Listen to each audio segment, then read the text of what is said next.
Hello everybody and welcome to another Genshin Impact live stream. Have a wonderful Thursday. Hope you're having a great day. Until becoming better to my live stream. Okay, day 2 of the new patch. Hello Xnay. We'll be continuing.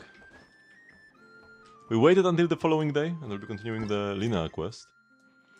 But first, dailies and such.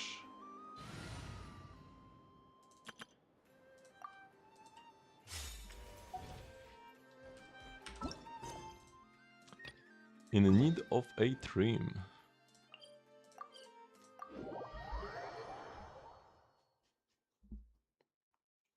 Let's go. This is the one where you have to like properly listen to what the guy has to say, ideally. But I'm not even sure if you get an extra reward. If you do.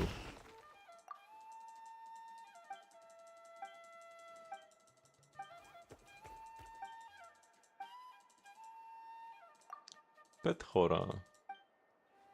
Trimming his claws.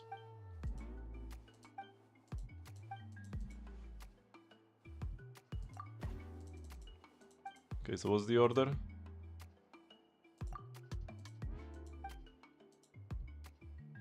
Clean his back, then horn, and towel. Back, horn, towel.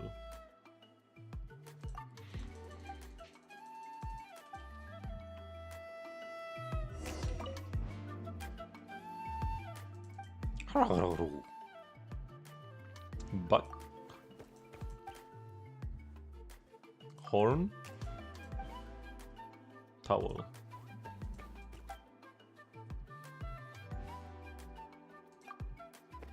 And now we trim.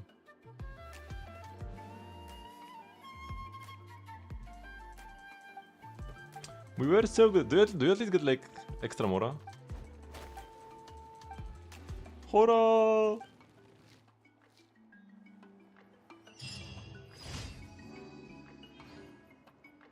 Cascal's Hora special card kit.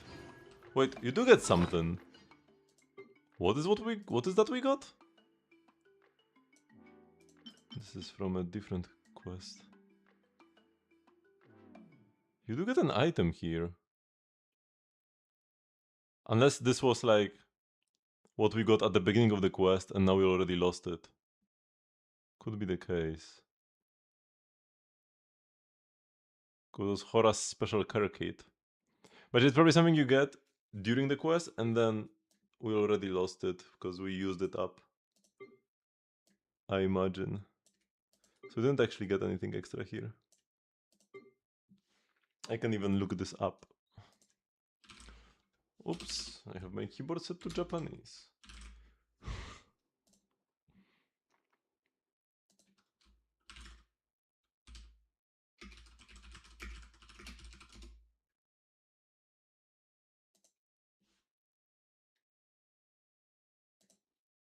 Yeah, we get it during the commission.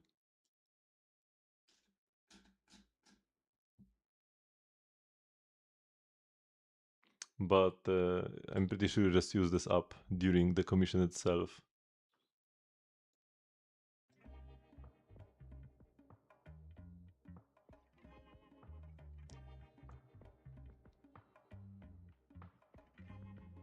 You can get an achievement if you pet him too much.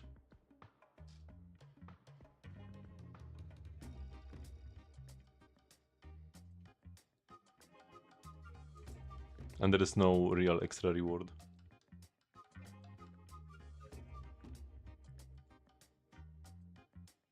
Okay, let's continue.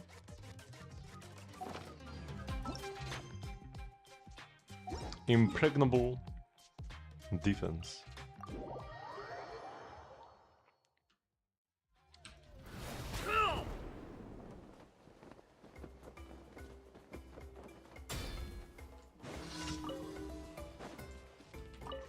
Oh, that's a lot of rocks.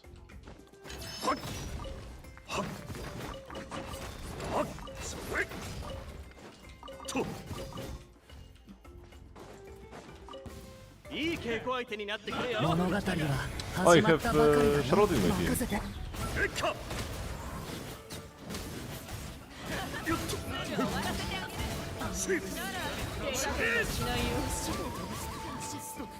Barka is such a badass.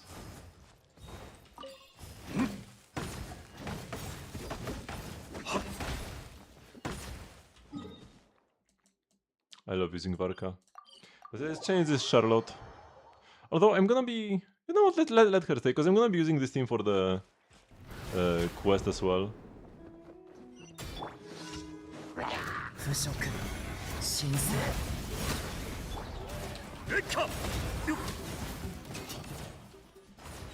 Any reinforcements? There are some materials in the fire, okay.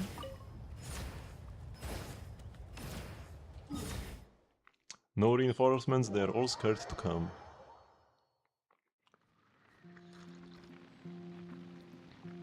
Oh, I cooked a bird as I was teleporting apparently. Because my Durin burst was still taking.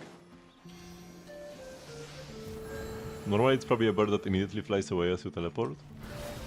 But this time he immediately got cooked.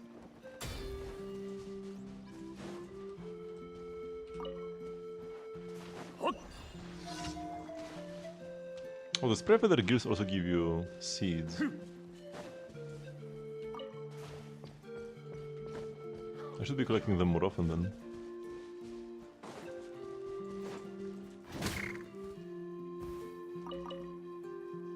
Hello, little gamer.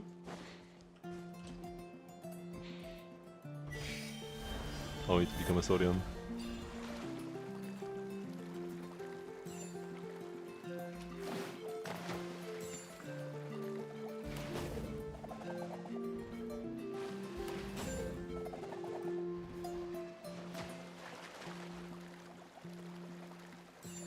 Swimming as a Saurian is so chill.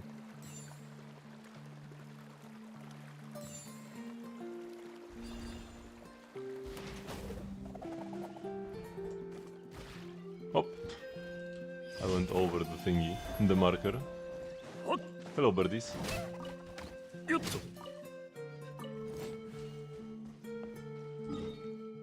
Okay, so that's all the dailies. Doesn't take much time.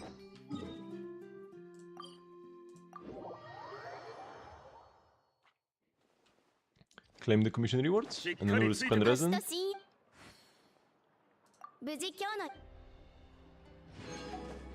I always prioritize Archon quests and story quests, or almost always, not quite always. I remember Emily's quest, I think, I sat on for a long time.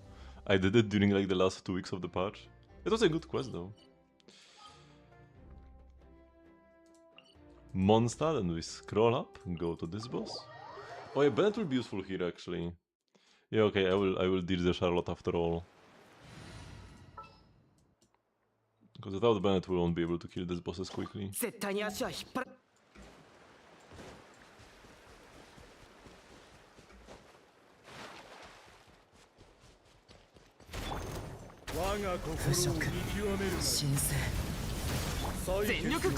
Hello, Saito.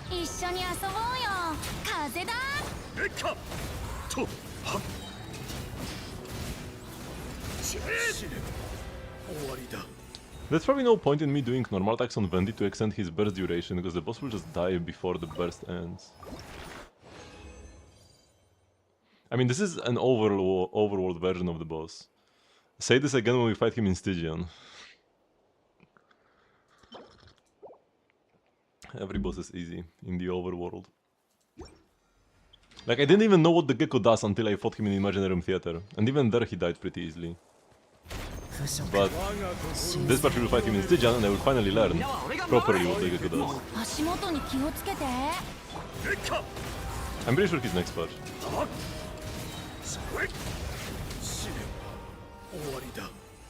This guy in Stygian.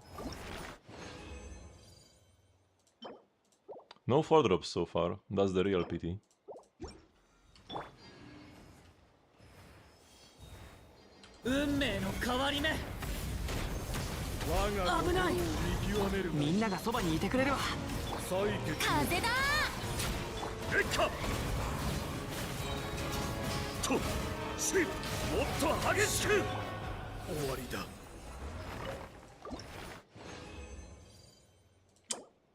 Not good, not good.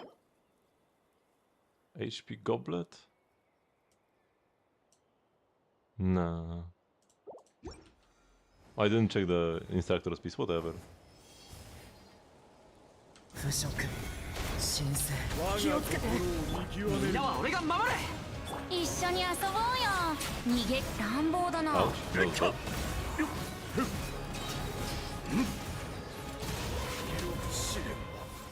was bad. Okay, and that's our resin. Still not a single 4-drop.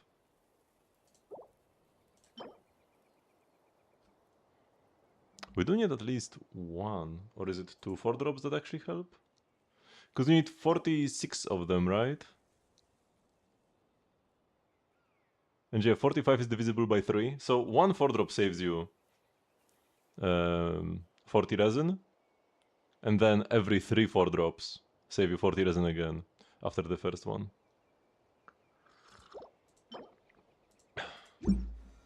So just getting one is the biggest deal.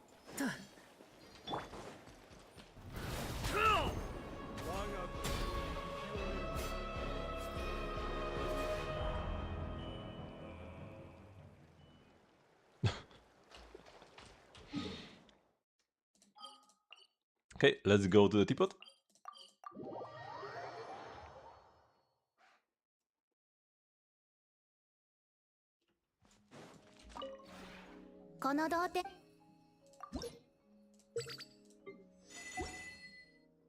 Claim our 15 furniture pieces. And craft 15 more. I'm actually starting to run out of iron chunks. I mean, it's still 4,500, but they're on a downwards trend. And that's what matters. But even if I'm gonna be running out of iron chunks, because I'm not doing as many expeditions for them, that's still okay. I would still rather farm rocks than Mora. Like, in case I'm running, I have to choose out between running out of Mora or running out of rocks. Yeah, I would rather run out of rocks and then I can just like go mine them. It's also more fun than grinding elites or something. Hello, Frisky Disc.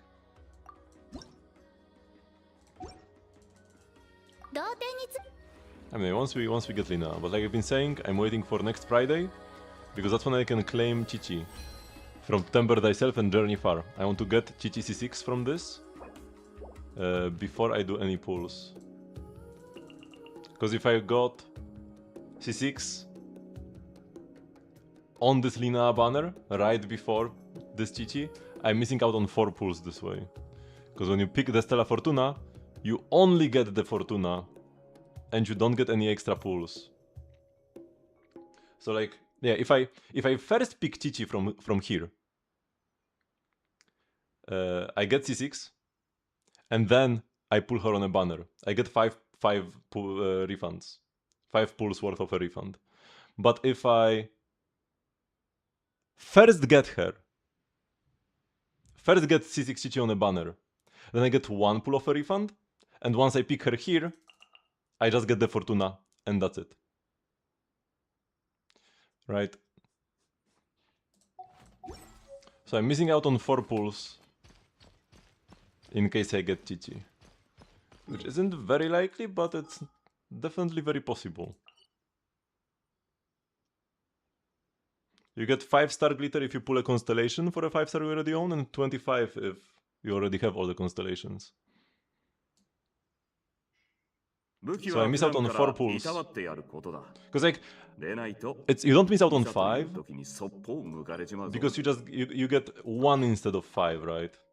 Because by picking a con right now, I just only get the Stella Fortuna. If I put her on a banner, I would have gotten 1 refund. 5-star glitter. But then if I first pick her here and then pull her on a banner, I get 25-star glitter. So I get 4 extra pulls. 20 extra star glitter. And that's also why I haven't been doing any standard pulls for a while. We've got 50 Quaint Fates. Also, a happy coincidence. we are most likely getting a new standard character next patch. So might as well wait until he enters the standard banner and maybe we can get a Lochen constellation. Are they ever gonna change the art on this banner? Remember when in 1.0 it was like Jin and Diluc? And now they just did catching Mona Chichi and it's been like this for like 5 years? They changed it very quickly. It was only a couple patches, if not only one even, when we had Diluc Jin. And then it's been the same ever since. Now they have so many new standards.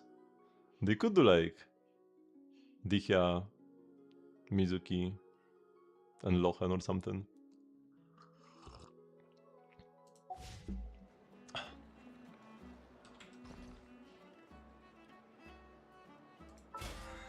Selection to standard. Maybe one day it will happen. Every year, whenever we get the anniversary, they add something nice.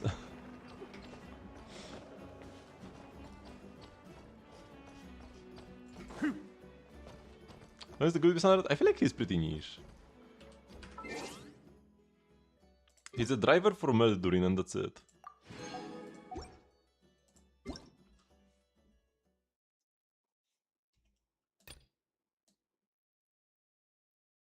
Fixation in the Temple of Space whereby enemy drops would be abnormal in a specific location. Amazing. The achievements I will check off later. Okay, so we can just continue the quest now. We waited one day IRL. Now we need to wait one day in-game as well.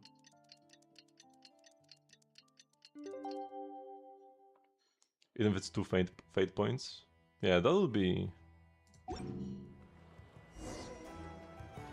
That wouldn't even be asking for that much. No, I'm doing the story quest.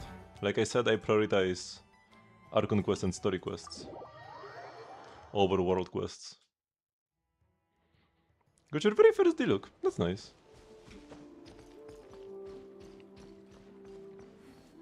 You can get blue pulse for ascending him, or a little bit of primo gems by putting him in teapot sets.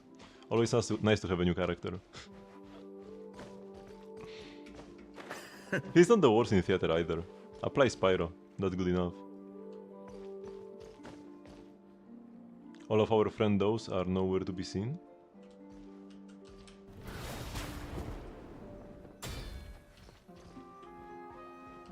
Oh, we have the lots. Okay, are we gonna be fighting Itto? オイラたちの最初の相手は誰になるんだろうな。あんまり強い相手じゃないといいけど。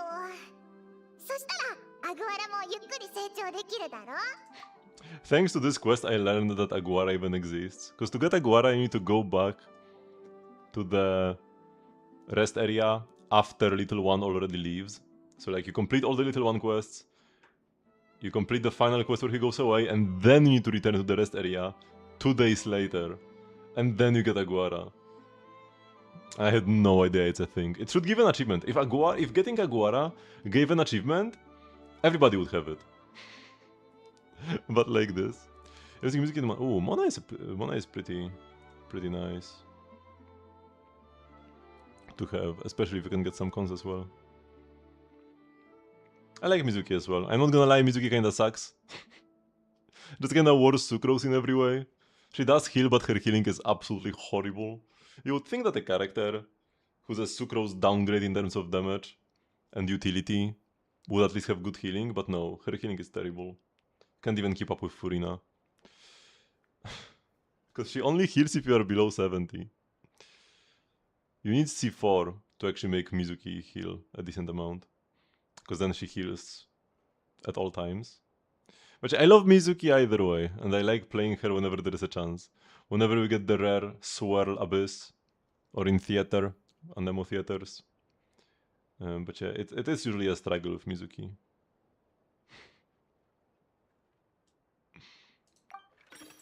Whoa!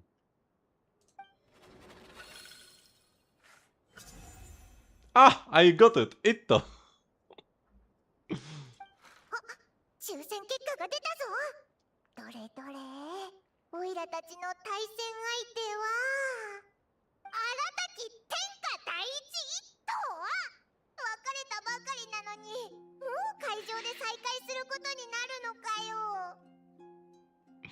Looks like we won't be facing him in the finals then. とにかく油断は禁物だぞ。最初の試合なんだから勢いを見せないとな。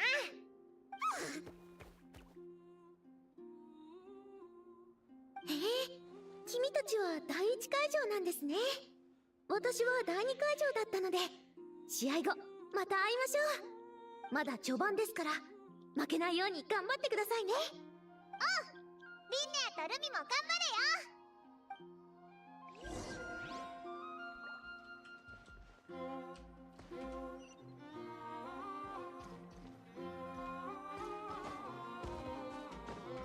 Does she have an extra dialogue? No, they are just standing here. Ilse with Ikuturso. Where did she even get a... Because she's from Not Cry, no, with this outfit? Where did she even get a shroom from?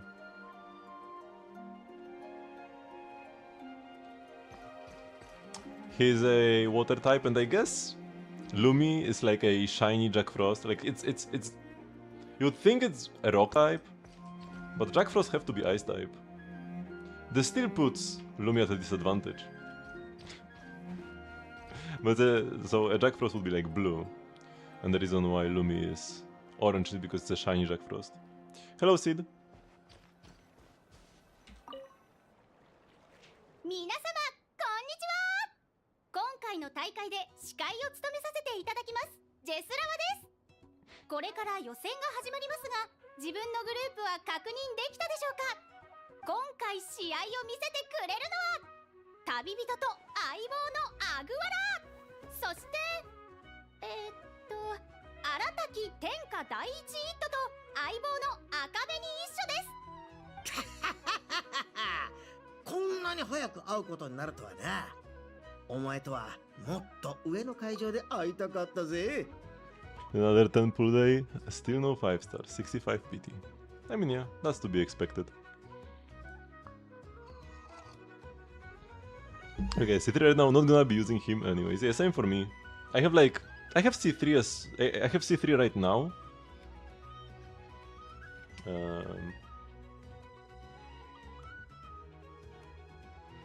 Before even pulling on the banner, but even if I get C6, I'm not gonna be using Hyluga. I'm gonna be using my Chiori instead as the 4th member if I play Zibai. You don't grind diff? No, there is no throwing balls, so it's okay. When you start throwing balls to capture monsters, that's when the alarm bells start ringing. Because Pokemon isn't even the first Monster Collection game, but it's like the Monster Collection game where you throw balls at monsters to capture them. 行け、赤紅一緒。頑張れアグワラ、オイラたちの強さを見せてやれ。 Okay, do we have gameplay here? 双方ともやる気満々ですね。それでは早速試合開始。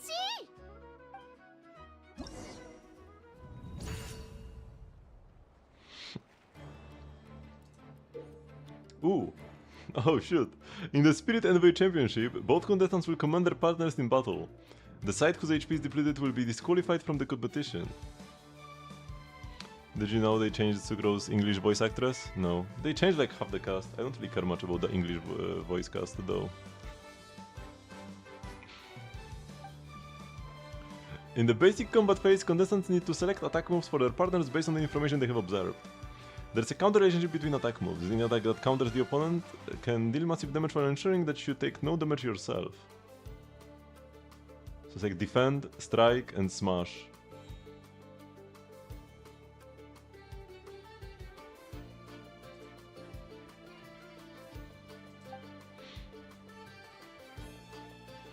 In the basic combat phase, different opponents have different fighting styles.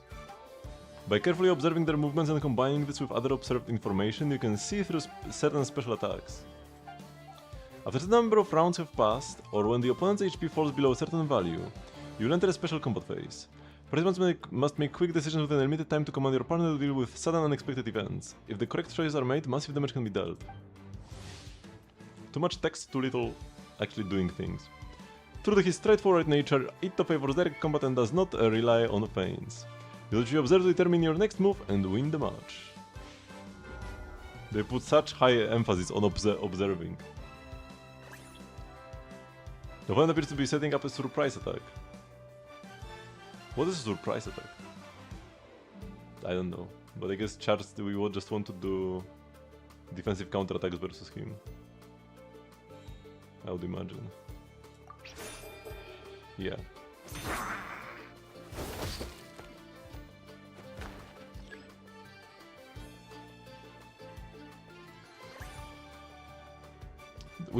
They just tell us what they do next. The opponent appears to be adopting a defensive pose. I mean that's kind of dumb. We just use the thing that's effective against the thing they are doing.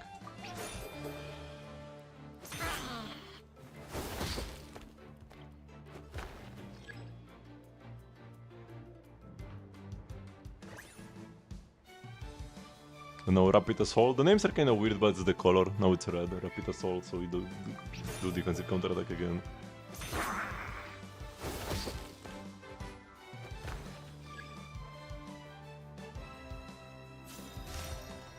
Aragito uses ultimate. へへ、なかなかやるじゃねえか。だがな、俺様がそう簡単にやられるわけがねえ。そろそろ俺様たちの血湧き肉踊るコンビネーション必殺技を使う時だ。牛を赤べに一緒。赤べに一緒。俺様はかつてお前にメカの力を授けようと思ってた。だが今のお前じゃまだそれを扱えねえ。だからつわものと戦って成長するんだ。牛を俺様たちは一緒に数々の強敵を倒してきた。今俺様たちが一つになれば無双できるに決まってる。いけ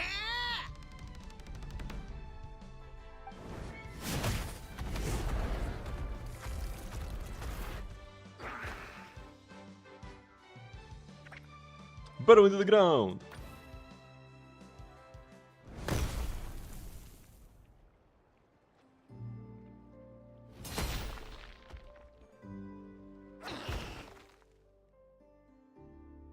そこまで。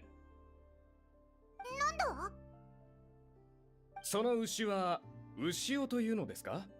おう、文学か？荒滝一斗選手は他の動物を出場させたためルール違反により失格となりました。勝者は旅人とアグアラ。各参加者は動物の仲間を1体のみ出場させられるルールです。他の選手の皆さんはご注意ください。俺様と赤べに一緒と牛尾は一心同体だ。一人として数えるべきだろ。おい、やめてくれ。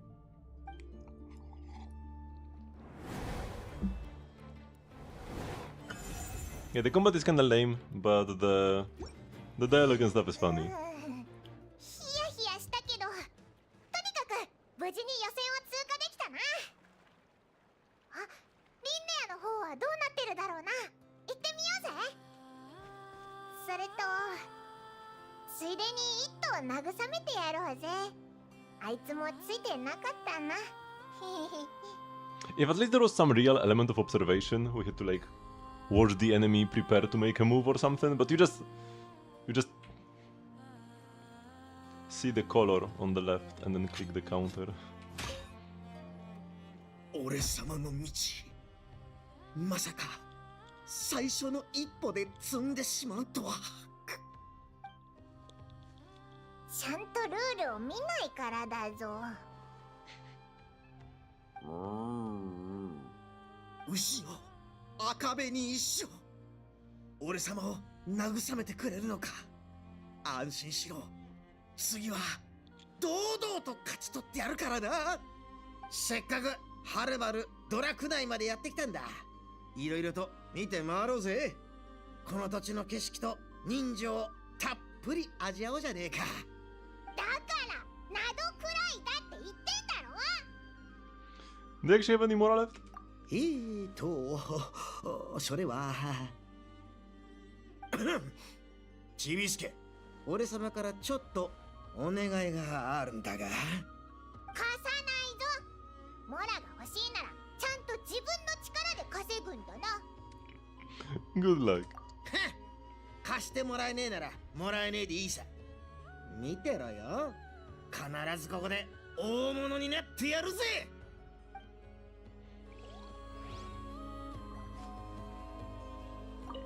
Oops. The- 俺 the- 様の道。 Okay, there's like the same dialogue exact when you talk ち to ゃ him んと again. ルールを見ない。牛よ、赤紅一緒。せっかく。だからなどくら Usually when you talk to somebody again, 俺様からちょっと you get like either they repeat the very last line or they say a new line. Rarely ever does it replay everything. Voito.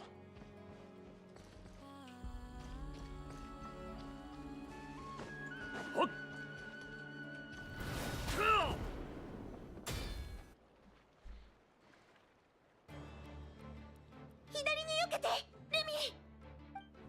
やっほー。どうして先が読まれてるの。すかさず反撃に出て叩きのめして。やっほー。いい調子だね。行くよ。知らないって幸せね。リンネア、いずれ。 What's she saying, Lina? Do they know each other? Who is that?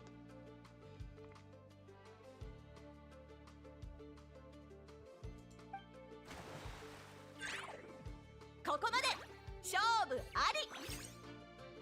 勝者はリンネア選手と相棒のルミ。本戦進出おめでとうございます。そんな、私のイクトゥルソが頑張ったねルミ。旅人バイモン、試合は順調ですか。ひひ、オイラたちも勝ったぜ。 You and Lumi were really in sync. ありがとうございます。今日はいい感じに戦いました。ルミだけじゃなくて私のコンディションも良かったです。どう言えばいいんでしょうか。時々相手の動きが読めるような感覚があって、何度も危機一髪で正しい判断ができたんです。北でルミと出会ってから時々こんな状態になるんです。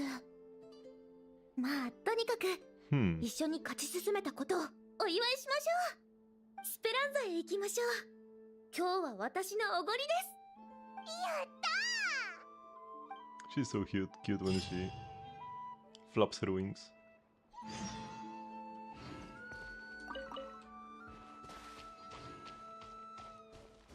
So it still probably would assault us with the same dialogue. And I don't think we can see Ahoda anywhere. Nor the sassy girl who was around here. So we should just go to Speranza with Linnea. ついてこれるか。 Unless I want to collect. Oh yeah, today we have a Thursday. So we're also gonna be doing our weeklies, but yeah, let's first do a bit more of the quest. Maybe the entire thing, or maybe just like until the next breakpoint. And then we'll do our cooking, ついてこれるか。 our Escoffier cooking, our Transformer, Columbina weekly. Even though that's kinda irrelevant at this point.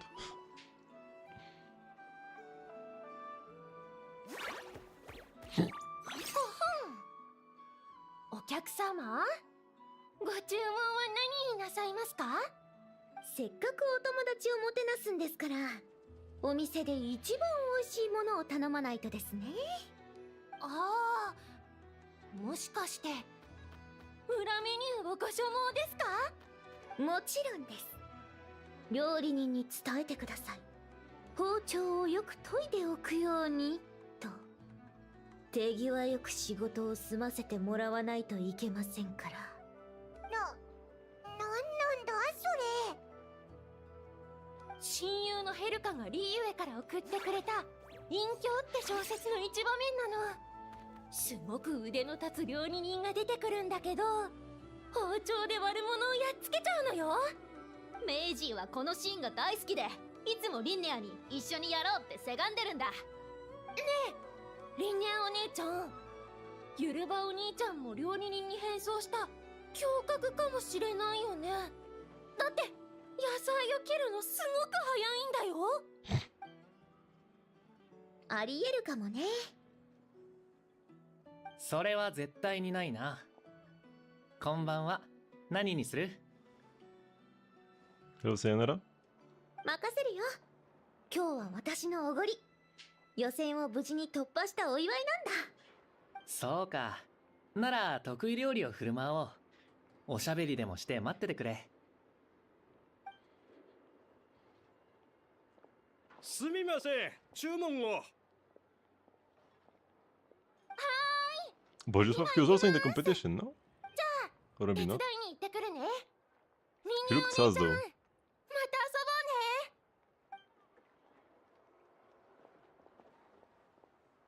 リンネアはここの人たちと仲がいいんだな。あ、授業の時もここは昔の家だって言ってたよな。はい。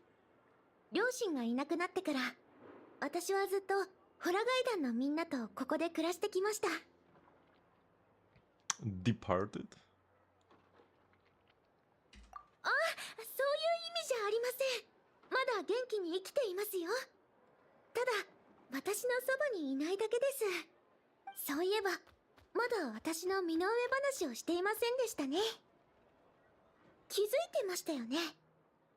私の頭には翼が一対あるんです。人ならざる者の証明です。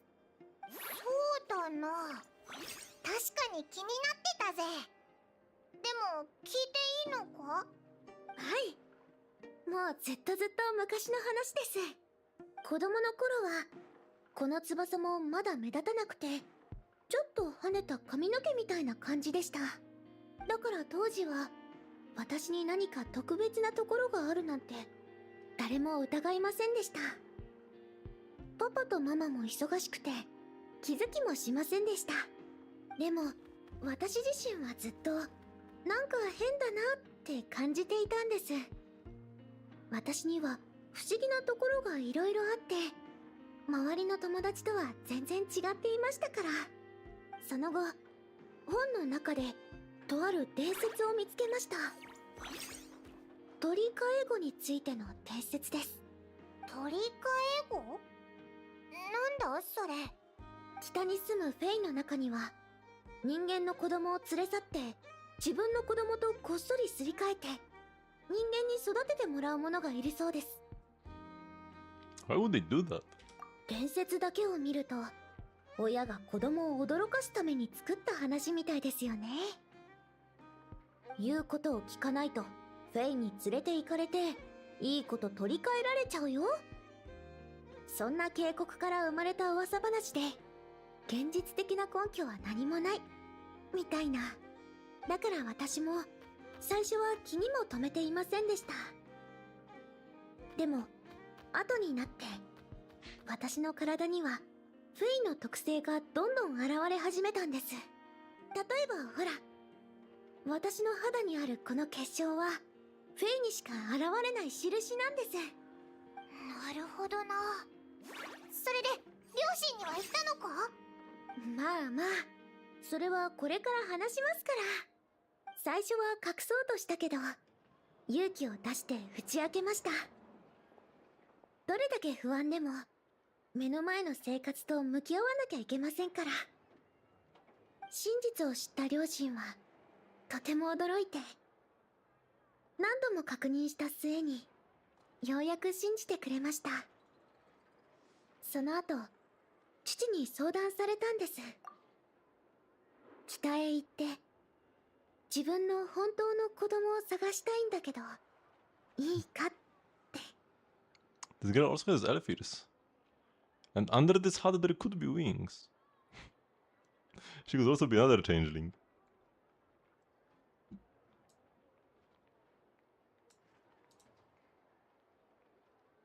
二人は本当にいい人たちで、私を長年育ててくれただけでなく、緊急時のためにお金まで残してくれました。I mean, at this point they shouldn't have ditched her though. Gonna look for our real child. This is your real child. Doesn't matter who she came from. その後、私はホラガイ団の友達と一緒に育ちました。みんな家族が揃っているわけじゃないですけど、お互いに助け合って、それでも充実した日々を送っていたんです。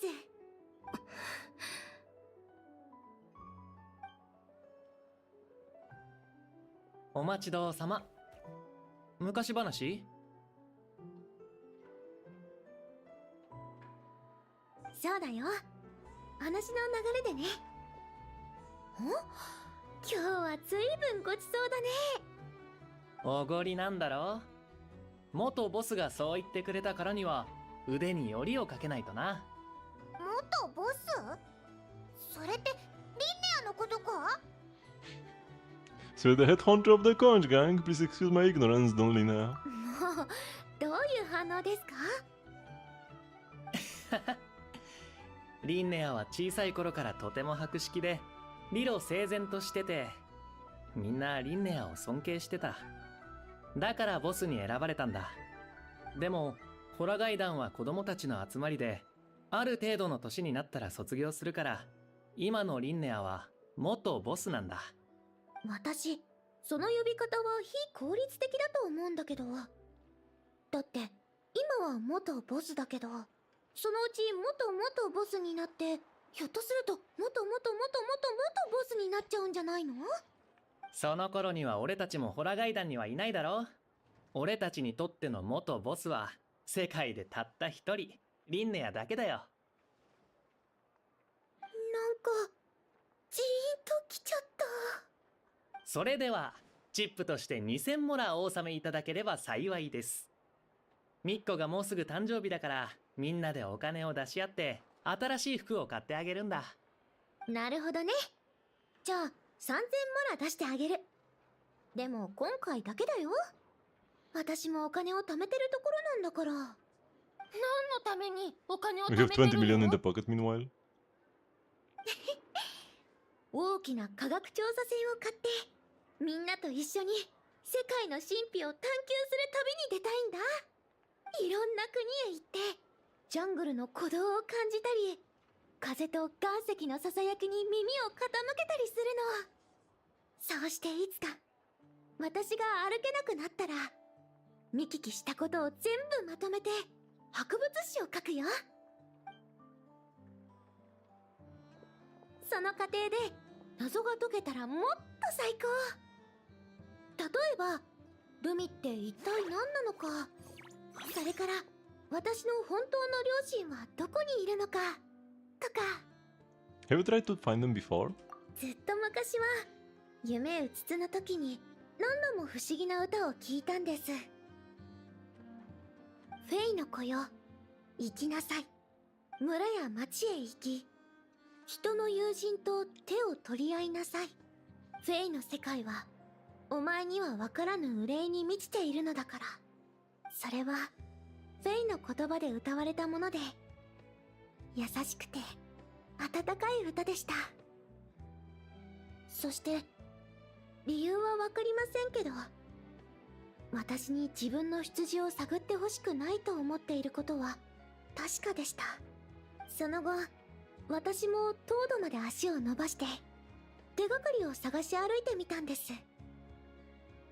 でもあそこにいるとすごく居心地が悪くて、いつも本能的に離れたくなっちゃうんですよね。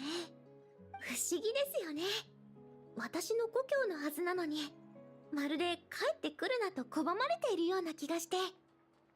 もしかして私は鳥のフェイで、だから暖かい場所の方が好きなんでしょうか。 I think it's definitely possible.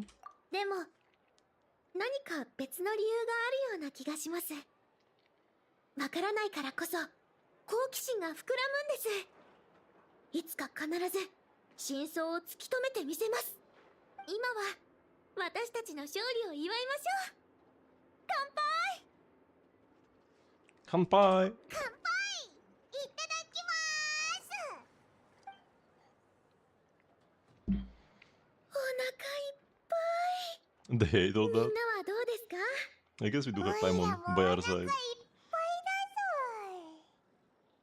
だぞい。まだ寝るには少し早いですね。アグワラとルミに特訓してもらいましょうか。これから先の敵はもっと手強くなるでしょうし。やっほ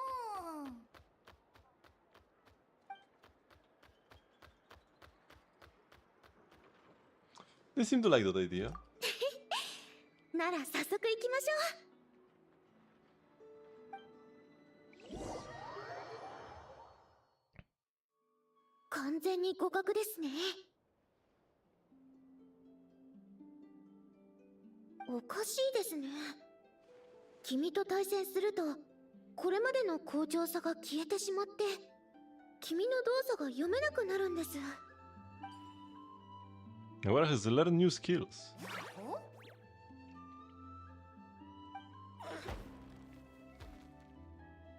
そういえばどうしてアグワラの尾にはリボンが結んであるんですか？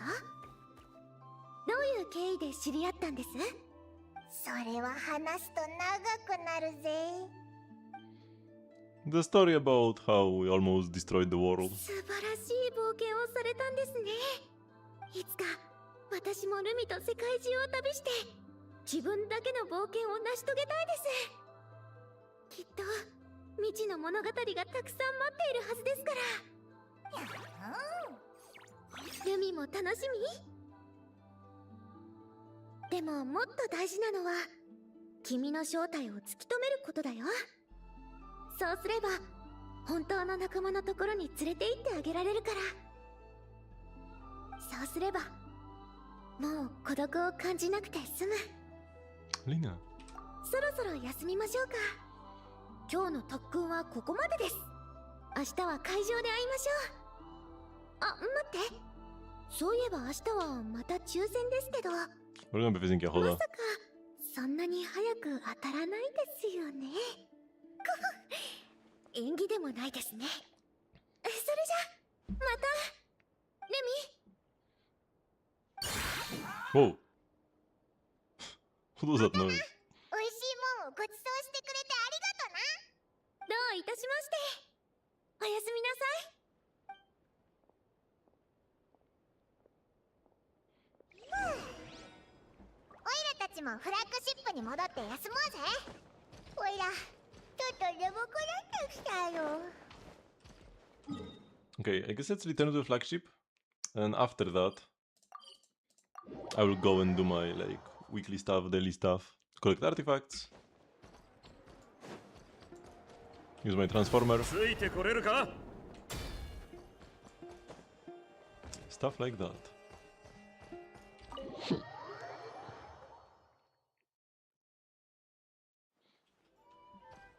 しっかりついてこいよ。 Oh. ついてこれるか？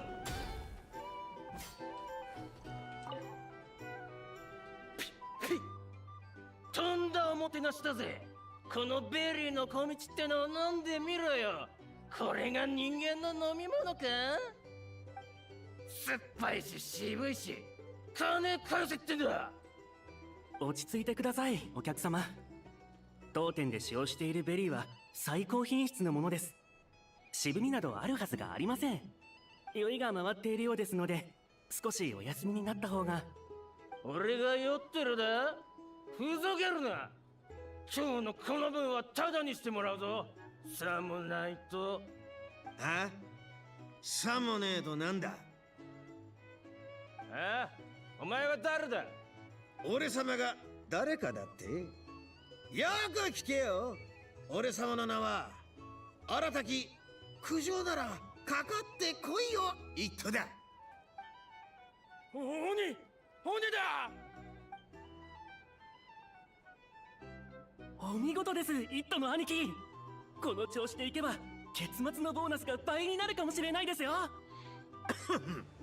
心配すんな。ここは俺様が守ってやる。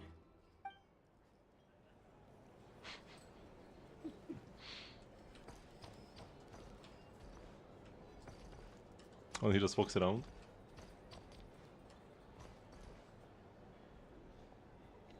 He's on patrol.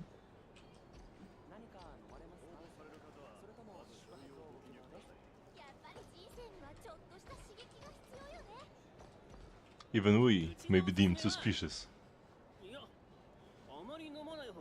by the Great Ito.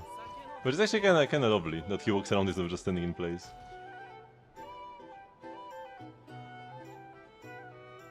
He walks all over the place. First he went like around here, now up the stairs.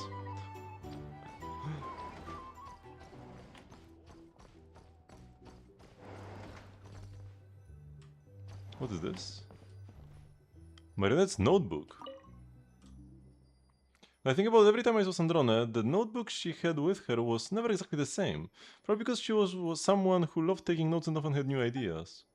Though she is a machine, to you and your companion, Sandrone is entirely human. Her joys, sorrows and emotions are not much different from yours. The notebook that the knave hands you is somewhat aged, with creases at the corners as if it had been accidentally folded and then carefully smoothed out by someone. Sandrone has a lot of stories about her recorded in it. You are not sure if the knave has read them. But judging from the expression on her face when she gave you the notebook, she seems to know Sandrone very well even without it, as even responsible for carrying out her last wishes.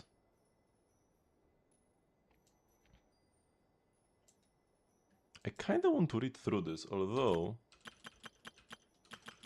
there is quite a lot. Ellen has provided me with many notebooks. I often discard them after making a new markings. On those occasions, his expression was unreadable. Nevertheless, he supplies me with new ones. I don't understand his reasoning.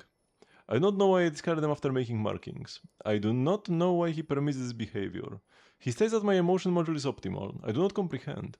This is a new notebook. I do not wish to discard it. I have learned to record. I am beginning to record. I have learned more and my manner of speech has become more elegant. Elegant is the new word I have learned. Elaine advised me not to push myself. I disagree. I have performed exceptionally well. We conversed this afternoon. I have drawn several conclusions. Elaine created me. He molded me after memories of his deceased sister, and now he feels guilt. Mirroring ability exceeds his expectations. Elaine Guillotine's younger sister was named Mary Ann Guillotine. She passed away long ago. Elaine finalized my creation on his 65th birthday. He said that I am a friend, a family member. He expressed happiness about gaining a companion. Elaine has not defined our relationship. It is evident that I am not Mary Ann Guillotine. He concurred, noting that I am significantly different from his sister. He expressed a desire for me to act according to my will. When I said that I would no longer discard the notebooks, Elaine's composure wavered briefly. He likely experienced an urge to weep, but ultimately suppressed it. Elaine said I could choose a birthday if I wished. I will consider this proposal seriously. He mentioned that most people cannot choose their birthday, but I can. I am free. Elaine's physical condition continues to deteriorate. Doctors have visited frequently. Each time he closes the door, I am excluded from the process. I sensed something unfamiliar. Later, Elaine identified the sensations as anger and sadness. He expressed satisfaction that I was learning to recognize them. However, he noted that I do not yet understand guilt. He explained that the social mechanisms behind this emotion are too complex for most animals or machines to acquire easily. I have concluded that understanding guilt is not a necessary function for me. Elaine inquired about my desires. My response was, I want you to be healthy. Also, Elaine presented a new invention to me. He has named it Pulonia. I can't classify Pulonia as family, kin, or friend. Its architecture lacks an emotion module comparable to mine. The reason for Elaine's design choice to create it with different specifications is unclear to me. He asserted that both Pulonia and I are unique and cannot be replicated. He clarified that I am myself, whereas Pulonia is a purely mechanical construct. Sorted through the warehouse and cleaned the room. Debugged Pulonia's basic functions. So Pulonia was also made by Elaine. I thought it was something that Sandrone made.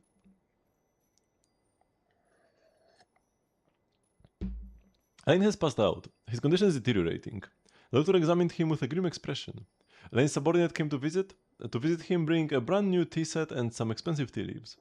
Elaine doesn't like to drink tea, nor is he used to using luxury things. So the tea set is mine. All my potted plants are thriving. This is simple, and it seems almost too straightforward to claim any credit for myself. When conditions are right, they simply grow on their own, independent of any gardener. I see a parallel in myself. I too don't rely on anything to grow. Today I helped Elaine with Pulonia's final tests. He's been unable to walk, so I transported him in his wheelchair. Elaine displayed little emotion. Despite Pulonia's stable performance, he wasn't satisfied. He explained that Polonia is, in essence, merely an algorithm designed to calculate the unknown. As for what the unknown is, he himself is uncertain. The scope of the unknown is vast, too vast to quantify. I find it difficult to process that even he lacks an answer, and that this realization causes him sorrow. I don't understand. Elaine asked, how shall we view the fate of this world? Use a detector, I responded. Elaine has entrusted me with his old notebooks. It brings me genuine joy, and I find great value in the knowledge he imparted. Lately I've been contemplating the fate of this world. I quickly concluded that it is an inquiry without an answer. If people cannot even grasp their own destinies, how can they presume to meddle with the world's? A truly foolish notion. Elaine remarked that there are quite a few fools who hold such ideas. I laughed and gave him a disbelieving look. Then he began to laugh as well, though I cannot comprehend what he finds amusing. I bought new bedsheets, pillowcases and curtains. My room is now refreshingly tidy. I must say that was a clever decision. I have been too modest in my recent records. I am not just smart, I am brilliant. I am a quick learner, even Elaine agrees. Elaine's body won't hold on much longer. He sat by the fireplace and told me some stories. He created me, in the beginning, to honor the memory of the years he spent with his sister. He hadn't even decided what to do with me when he first brought me into being. Later he hoped I could travel on his behalf, to see the world and broaden my own horizons. One problem. Elaine and I are now colleagues, both tied down by long-term professional commitments. It seems true freedom to travel is for those unburdened by work. As he put it, that dream lies in ruins now, a complete and utter failure. He mentioned that he once had another wish, but abandoned it long ago. I pressed him for details, and he admitted with some awkwardness that he once dreamed of saving the world when he was young. I asked if this was a wish I needed to inherit. He was taken aback and firmly told me no. He said I can do anything I like and that he has no expectations of me. Elaine asked if there was anything I wanted to do. Well, I haven't found that yet. Parents are responsible for bringing children into the world, and children are responsible for their future. This is a social rule. I believe the final unspoken tenet of this rule is that the children are also responsible for their parents' final years. Elaine's final years have reached their end. He left a will concerning his remaining possessions, a small sum of savings, Polonia, and some notebooks. He asked me to burn the notebooks after his death to avoid theft. Honestly, given the sheer volume, Polonia is probably the only one who could steal them. Polonia was Elaine's final pursuit in life. It's a pity he did not live to see it produce a definitive answer. He told me not to worry about it and that I could leave Polonia to the Fontaine Research Institute. His only regret was that those people wouldn't know how to maintain it as well as I do. I disagree with this plan. Polonia will remain with me. However, I am not sure what I should use it for. Today was Elaine's funeral. Heavy rain fell throughout the ceremony, as if someone was crying in the sky. Annoying. Holding an umbrella in the rain is so inconvenient. Elaine was laid to rest and everything proceeded smoothly. I was the one who stepped forward to bid him farewell, while Polonia stayed behind to look after the house. The weather didn't clear up until midnight. I sat by the grave for a while, keeping Elaine company, with the moon in the sky keeping me company in turn. The night was very quiet. No more sounds of labored breathing. It feels as if the only companion I have left in this world is the moon. I am leaving now, farewell. Update log. Upgrade Polonia's tea brewing functions. Upgrade Polonia's meal delivery functions. Upgrade Polonia's book research functions. Correct a malfunction where Polonia could not hang laundry. To the outside I will claim that Polonia is my attendant. That should turn some curious stares away. I have to protect it. It's Elaine's secret and his wish. Shinai is so cold, although it has nothing to do with me. I found a new job and the pay is pretty good. My boss is a woman with an icy demeanor, and I do mean icy. As for my colleagues, they're a real mixed bag. It's already getting on my nerves. What's the point of a sunny day in Snezhnaya? It snows just as heavily. My colleagues are so annoying. I haven't journaled for a good while. It just slipped my mind. Nothing felt particularly worth recording, and since it's something I don't feel like doing, I might as well pause it for now. A new text appears after a few blank pages. Columbia is so annoying. Arlecchino is so annoying. What on earth was Dottore thinking? I simply cannot agree with his approach. It's been weeks since the new project was launched, and it's still stuck in the approval process. What is Pantalone's problem with financial approvals? Why is he so ridiculously stringent? It's like it's his personal money. It all belongs to the Fatui. Dottore's project was approved 10 times faster than mine. Ugh. He and Pantalone should do me a favor and disappear from my sight. I'm meeting with Her Majesty the Tsaritsa, duration 2 hours 15 minutes.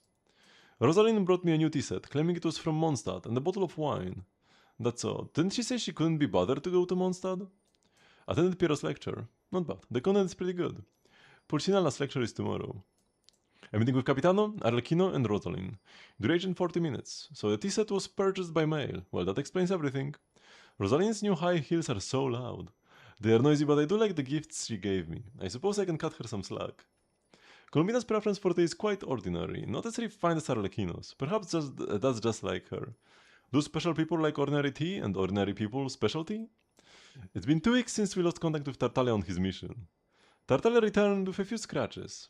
Also looks like Columbina and Dottore are on the outs. I didn't ask further, it was only a matter of time anyway. Arlecchino and Columbina came over for tea and picked Rosalind up on the way. It was a good day. I should keep some cookies on hand for next time. Rosalind is dead. New text appears after a few blank pages. Most of it relates to Narcisenkreuz Ordo, so abstruse that prolonged study leaves one busy, mixing in a few offhand comments which look like Sandrone's recent jottings. Capitano chose to stay in Atlan. Shame. Columbina hasn't been faring well since she resigned. Serves her right. I did warn her to think carefully before making such decisions, but she wouldn't listen. The materials Arlecchino provided were extensive. I owe her my thanks. Important, send gifts to the House of the Hearth. One for every child. A new project, and I have to collaborate with Dottore. I can't help but feel some resentment towards Her Majesty for this. But Her Majesty's plan, it must succeed. Gods, Columbina, can you stop being so annoying? Polonia's situation is stable. Optimizing algorithmic logic. Expecting several hours of downtime. A meeting with Arlecchino, duration 20 minutes. Tea break with Arlecchino, duration 1 hour. Scattered among vast volumes of data are a few terms. Calculations, orthons. The probability of Columbina being alive is definitely higher than any other outcome. Absolutely. Also, today's Elaine's birthday. I do hope the traveler's safe. It would be a great hassle otherwise. Almost there. Inconceivable. Hadgai's score is from Irminsul. Performance is stable. He seems to know us pretty well. Or maybe he's just too sociable, maybe he's just the sociable sort? Core assembly completed. System checked and deployed for combat. Recording the key points of this technique. By using Luonotars, a fragment of Columbina's soul, connection with a variable in this world, a descender, we aim to effect the retrieval of Columbina's complete soul from inside the moon's reflection. The survival of the traveler is a necessary condition for success. Update log. Upgrade Polonia's core function to the world formula. Upgrade Polonia's search and retrieval functions.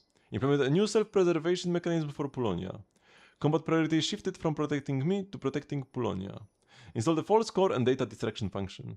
All log data will be cleared if the damage level falls below the critical threshold. Iterated on my self-preservation mechanisms.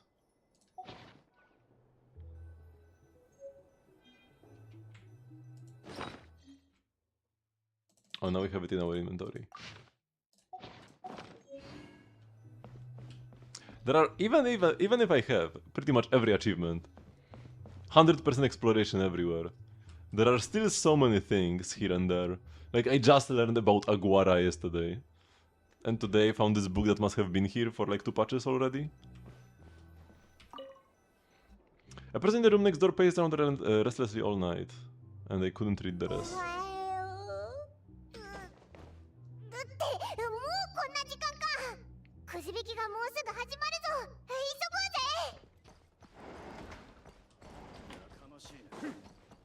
Anybody in the room next door? No, I cannot check. Is it still on patrol? Yep. He's still working at the flagship to make some money. So before we actually continue, as we are supposed to, let's do some of the weekly stuff first. Transformer and Escoffier cooking, and then we will collect artifacts as well, and then we can continue the quest. Gotta keep on the grind.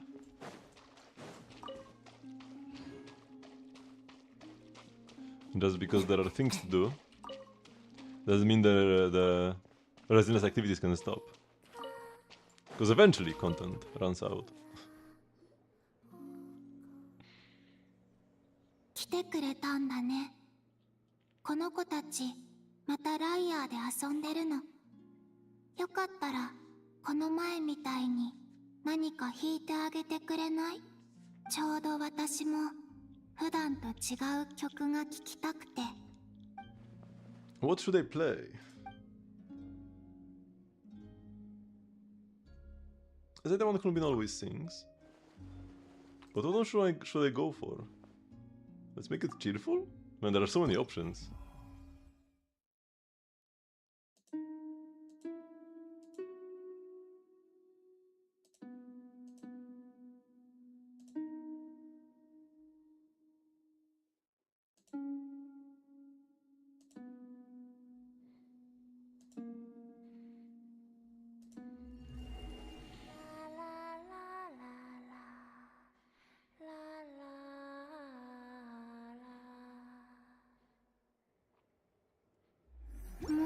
ちゃったの？まだまだ聞いてたい。これは It was just like 10 notes. 私が唯一覚えてる子守歌だ。一緒に雲を突き抜けて月で見つけた答えは君が奏でるメロディーみたいに美しかった。 The line like 手を skipped 出して。 itself. 見返りなんていらないぞ。このメロディーに美しい月明かりを添えたいだけ。 Actually, there is unique dialogue for the different melodies, and you can choose quite a few of them.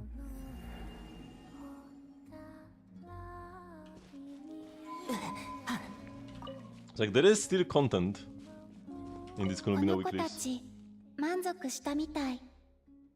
でもまた教えてってお願いするかも。 I love Columbina's hair.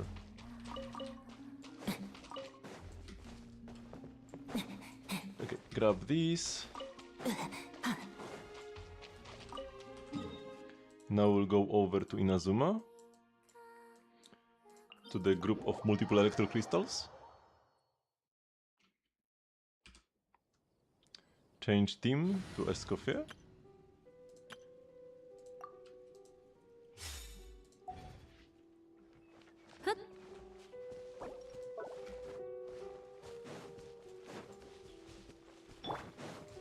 Put this right between two crystals. サプライズな味わいよ。 Oh my god, that's not where it's supposed to be. Can I even push it? Here we 悪 go. くないわ。 A bit lower, this should be good. No? It's still not good. A bit lower still.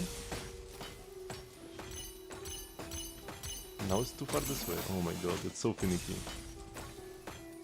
Here we go. Now it's gonna get double speed. Now this can just be here because it gets filled pretty quickly anyways. I still have ample pine cones so we can throw them. And now we watch as our weeklies get done.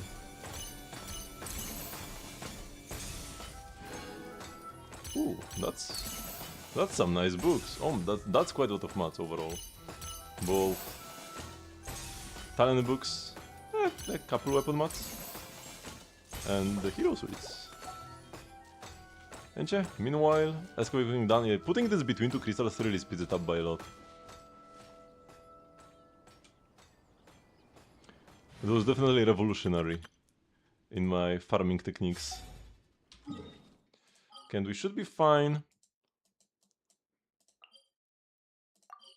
to gather the shinies right now.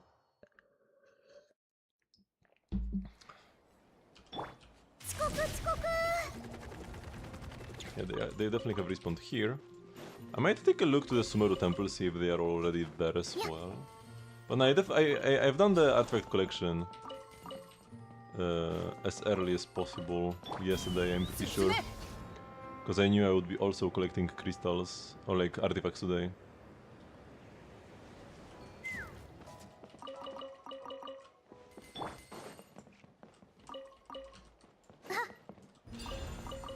This is the very first location I go to every time, it's probably my favorite. There's so many spots. Without any annoying terrain as well. Because like, there are a lot in the Easy Breeze market as well. 26 of them in fact. While here this is like 12. Less than half. But here you have to like climb and jump and everything. Can be annoying. Oops.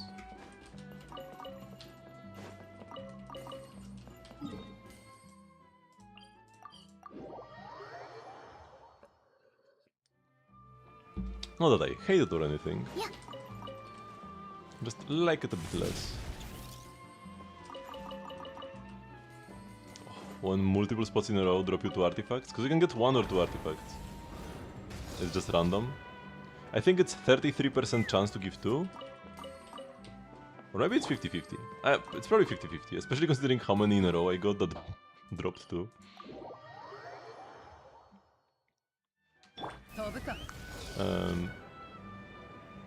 So I don't get multiple in a row feels very nice.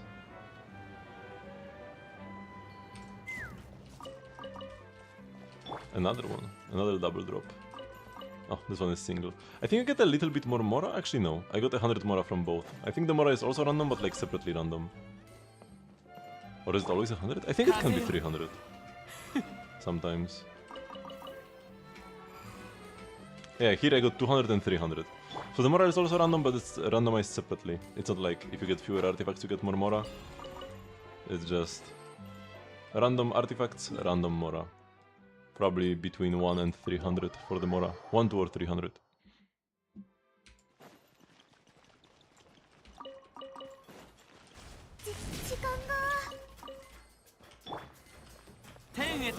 And it's only the spots, because there are two kinds of spots. There are spots that give you 1-star artifacts only, and it's 1 or 2. And those give you extra Mora as well. And there are spots that give you always a single artifact, but it can be upgraded to a 2-star. Either half the time or 33% of the time. The spots that give you more are just better. They also even have like higher artifact XP yield on average. And then there is the extra Mora on top, just like a cherry on top as well.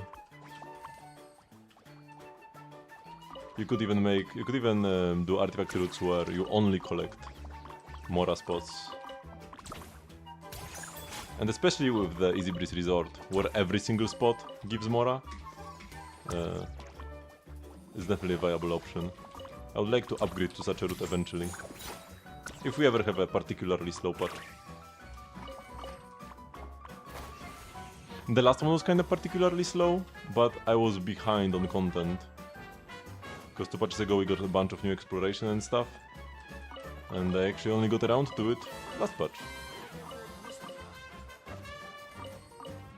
Not even sure why it took me so long to start exploring. What was I doing 2 patches ago?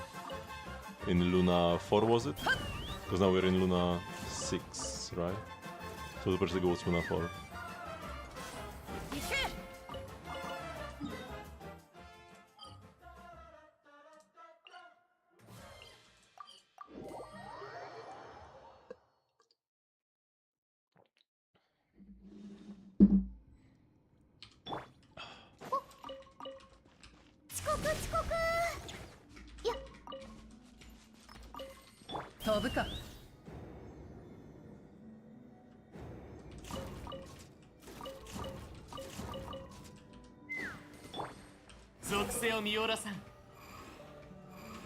Oops. I failed to get an extra ascension from him. Too bad. Actually, here these spots don't give me any Mora, right? They just give me 1 artifact, and it's usually 1-star. I think it might even be less than 1 in 3 for a 2-star. Like if it was 50-50, 1 or 2-star, they probably will be better EXP wise. But because the chance for a 2-star is pretty low, they actually are worse than the 1 or 2 spots. It's either 1 in 3 or 1 in 5. Oh, this was a 2-star I just grabbed.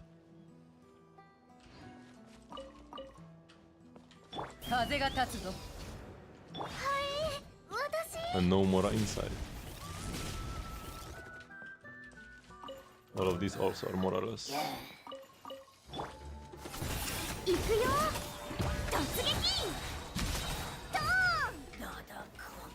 Oops.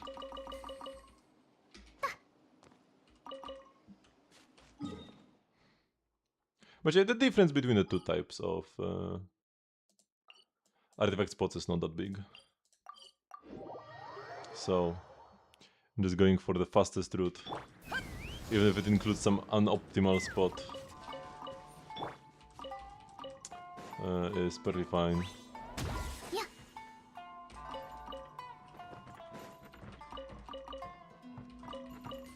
And yeah, the spots here are like, every other spot is different.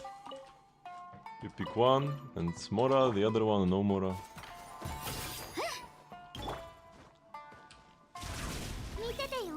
Oh yeah, I wonder if... actually no. I wanted to say, because the original 1.0 Mondstadt doesn't have a single artifact spot. All the shiny spots in OG Mondstadt are like Mora only or food or weapons. And then the only artifact spots from 1.0 are in Liyue. I would say with Dorman Port, are we gonna have our first Mondstadt artifact spot? But we already have some in Dragon Spine. So if you count Dragon Spine, then Mondstadt already has artifact spots. I'm still curious if there's anything new in Dorman Port. Or the new area. That one could have artifact spots, because it's like a history preservation project. Definitely feels like a place where artifacts, aka crystallized memories, essentially, could be stored. I will need to keep an eye out for videos from Graph. The annoying thing about looking for new artifact spots is that if you first do your daily run and only then go exploring, the artifact spots or any shiny spots in that area, for that matter, will not even appear. So you're gonna have to sacrifice your artifact day for the most part to check out new spots. Because like even you need to not collect them before exploring to even see them, and you have to grab everything and to see whether it's an artifact or not. There are also some spots that are only one time. Like they give you artifacts, but then they just never respawn. Not sure why that even exists. But I guess in that way, my world probably has a bunch of these one-time artifact spots that are still there, up for grabs. Another way in which my world will probably never be complete.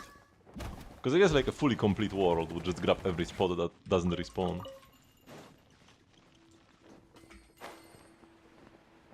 Genshin 100%. Kill every rock.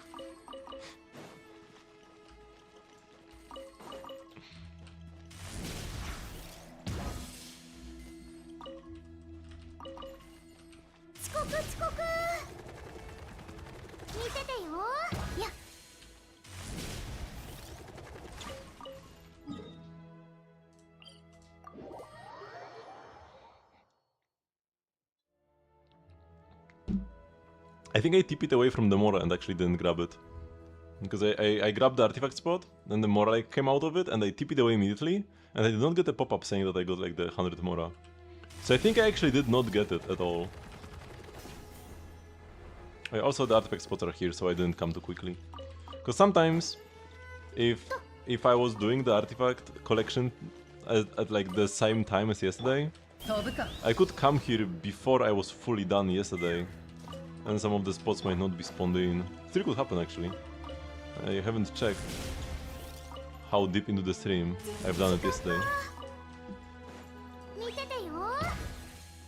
Oh, no cooldown.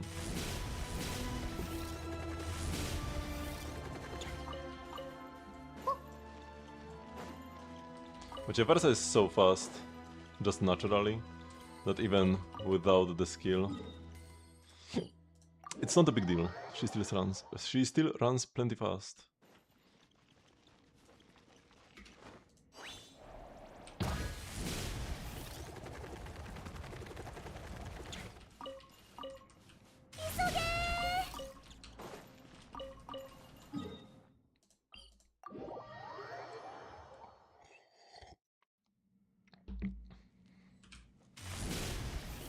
Oh, what happened?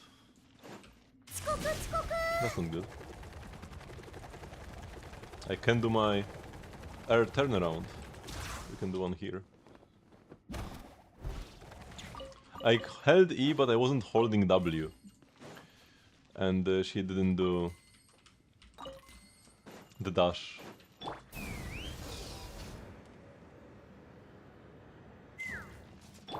And that's what happened. I answered myself.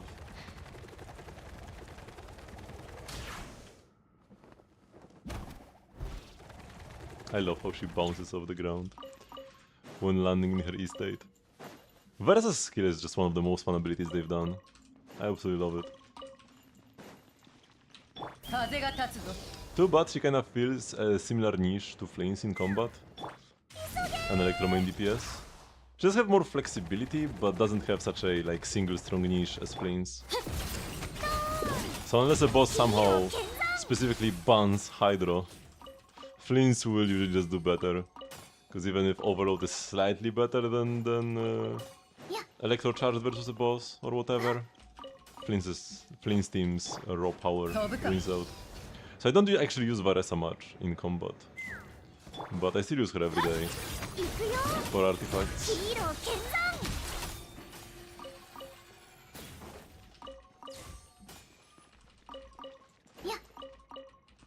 I would love to be able to pick up Heresy 2 from like a selector one day or something. Although, it will be a while until we can get Varesa from a selector. She's still probably a bit too strong for that. Cook 20 dishes. Great. Because we only cooked 19 so far. I need to buy the BP. I forgot. Man, I need to do so many things financial wise. Oh, I need to pay for my internet as well. I just want to play Pokemon, man. Not do my taxes.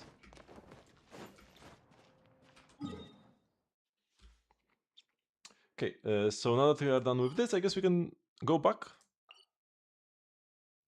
to the quest? Yeah.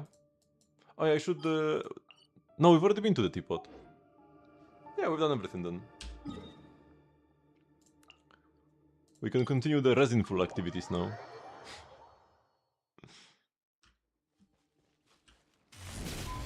Actual content.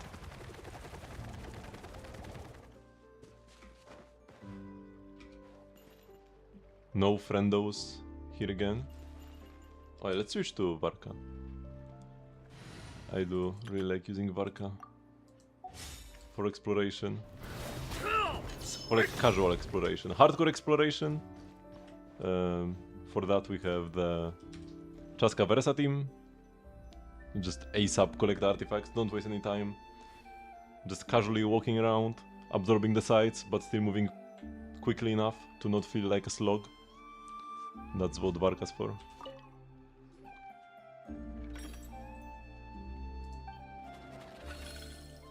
Yeah, hold on. Oh, Hanaya! Didn't expect to see her here. どれどれ次の対戦相手はハニヤか。お、どっかで聞いたことある名前だな。 What do you mean sounds familiar? We've met her last patch again. We met her at the Beast Tamers tournament in Sumeru. She was the runner-up in the Nilot Pala Cup. ああ、思い出したぞ。オイラたちが知り合ったキノコンの仲間はあいつが世話してくれてるんだよな。今回はどんな相棒と一緒に参加するんだ？ちょっと気になるぞ。よし、会いに行こうぜ。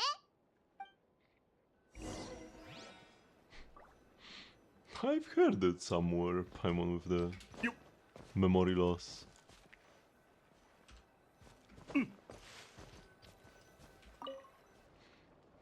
これよりベスト16からベスト8を決める試合が始まります。本試合の出場者は旅人と相棒アグアラ、そしてハニヤと相棒モコモコ大王物です。また会えたわね。ゴールド流星とシルバー万星。サウマラタ8歳の後、本気で勝負する機会がなかったけど。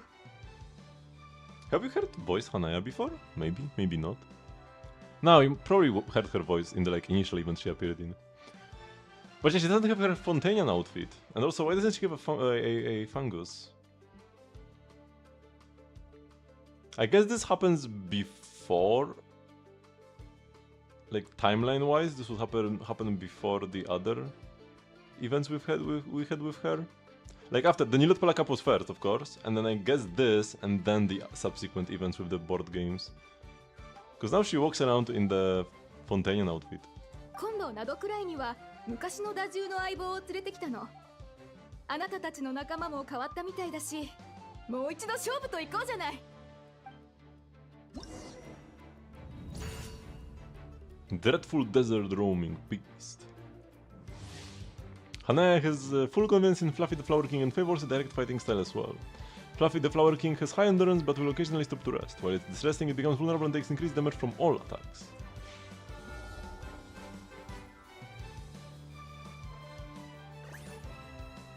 Charge Strike. So we want to do a quick attack.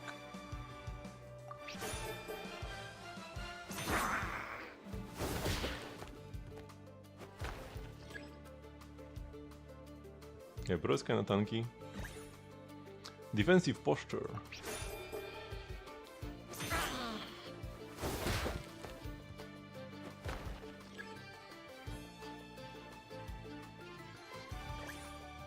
Heavy strike.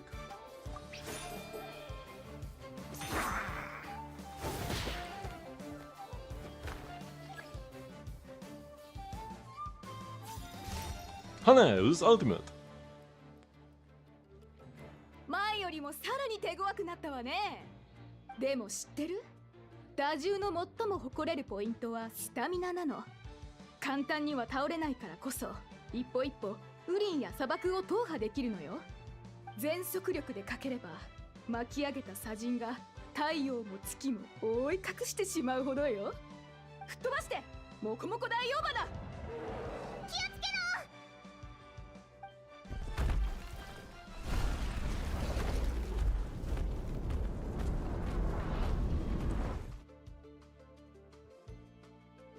Jump onto its back.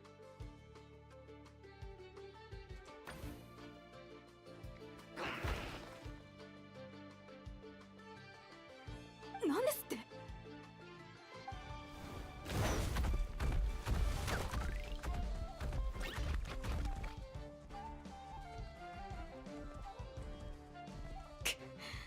この作戦は通用しないみたいね。両者の動物パートナーは速やかに会場に戻ってください。さもなければ危険扱いとなります。まずい、戻ってモコモコ大王花。Nice dealt any damage. Returning to the base combat phase. Surprise attack.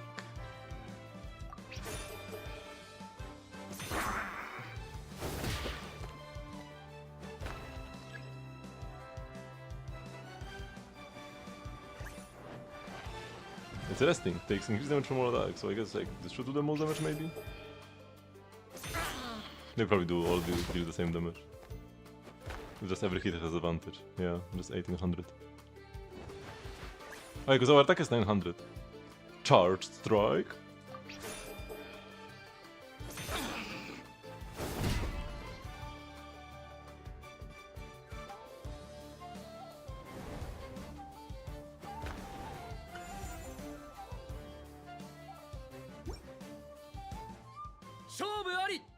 モコモコ大王花敗北。勝者は旅人とアグアラ。惜しい、あと一歩だったのに。相棒が変わっても相変わらず規格外の強さね。はあ、あなたと当たるのはもう少し後が良かったわ。Just single elimination? 私を Yeah, 任 that's したん pretty だから、 unfair. サウマラタ8歳の時みたいに一気に優勝を勝ち取ったよね。優勝者に負けたなら私も恥ずかしくないでしょ。だから頑張って。 I won't let you down. やったぜ。次はベスト8からベスト4に進む試合だな。くじ引きに行こ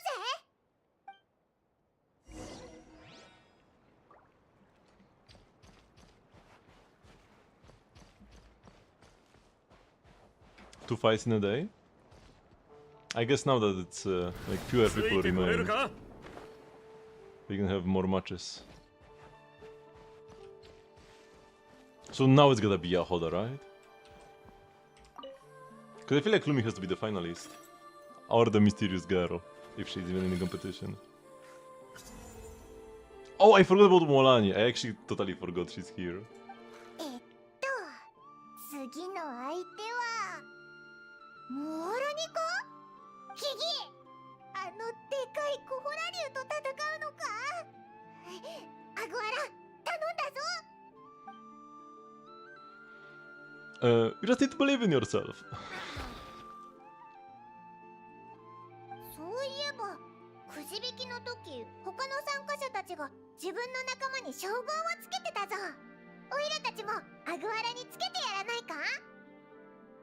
Echoing Flash? Oh, Echoing is cool because it's kind of like an echo of Kritek. Bandana Bandit. Brains and Brawl. The Roving Roaring Saurian. I'm gonna go with Echoing Flash. I like the implication here. 気に入ったみたいだな。さてと、次の試合に向かおうぜ。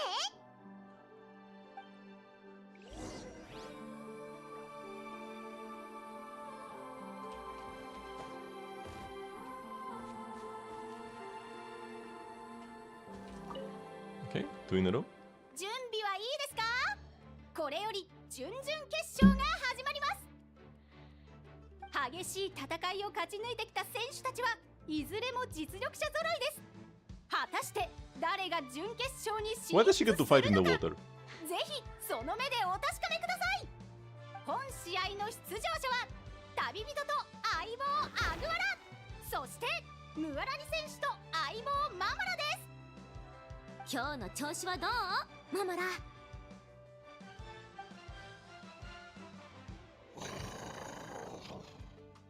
気合入ってんじゃん。よーし、じゃあ行こう。灘くらいのみんなにも私たち流星の衆の情熱を感じてもらおう。 Battle Hardened and One-Eyed King versus the Echoing Flash. Man uses clever tricks in combat, causing Mamala to perform feints, which you observe may be mixed with her misdirection, so analyze them carefully before reacting.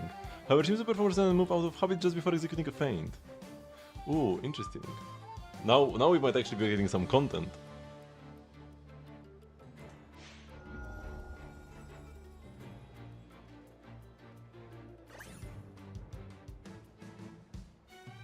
The opponent appears to be adopting a defensive posture. Look more closely at how Molani moves. So she's like this. So yeah, defensive posture means we want to do a charge strike. Okay, and that's what happened.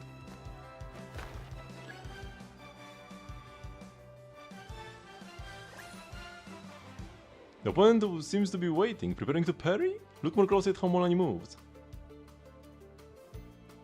So now she's like thinking. Does it mean it's gonna not be a parry? You know what? I'm gonna call. I'm gonna do defensive counter attack as well. Oh no, it actually just did a defensive counter attack. Do we both take damage? The opponent seems pumped. Could a charge strike be coming? Look more closely at how Molani moves. Now she's scratching her head. So I'll try charge strike as well. Just match. Surely now it's gonna be different. Yeah, now it's a defensive counter attack. So when she's scratching her head, that's when she does a different move.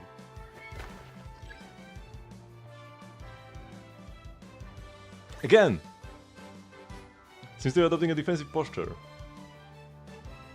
So once again I just match.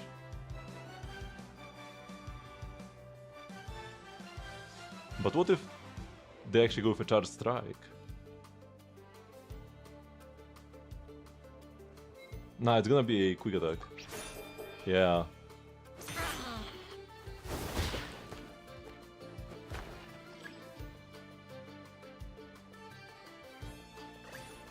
Okay, now defensive posture, this is the simple... Wait, no? Oh yeah, okay, yes. Defensive counter.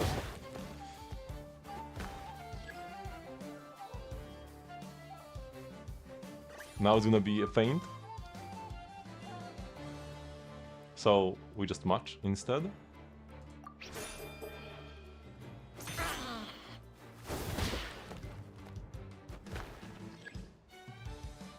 Now it's probably ult time.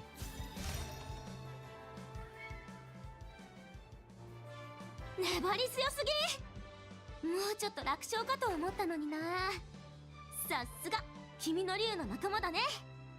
次は接近戦で勝負をつけるよ。水面から飛び出してマムラ。 From what I remember, Mara's left eye is covered by an eye patch. That might be an opening.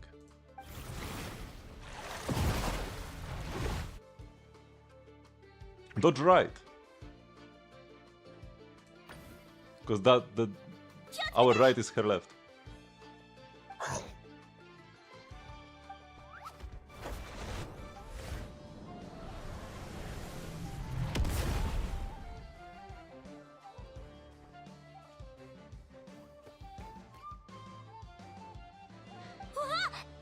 マラの資格をついてくるなんて Quick intelligence test. やるじゃん。 5 times damage to Mamala and reduce attack by 20%.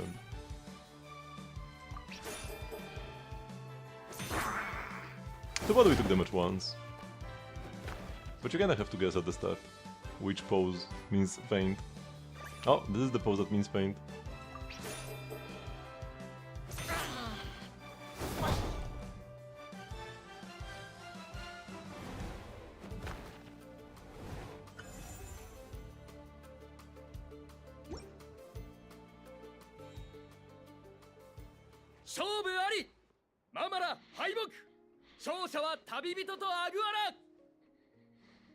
嘘、私が負けちゃった。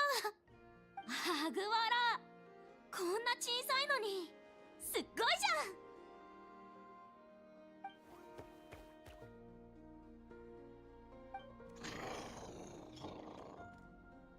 ゃん。君もすごかったよ、ママラ。判断ミスをしちゃったのは私だもん。ごめんね。頑張ってね、アグワラ。もっといろんな相手を倒すところが見てみたいよ。今日の君は最高のチビ竜だね。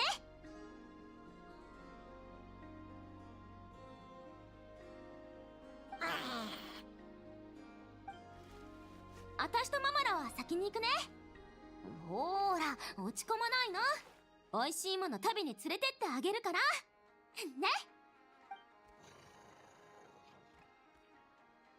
本当にハラハラドキドキのバトルだったな。そういえばリンネアの方も終わったんじゃないか。見に行こうぜ、リンネ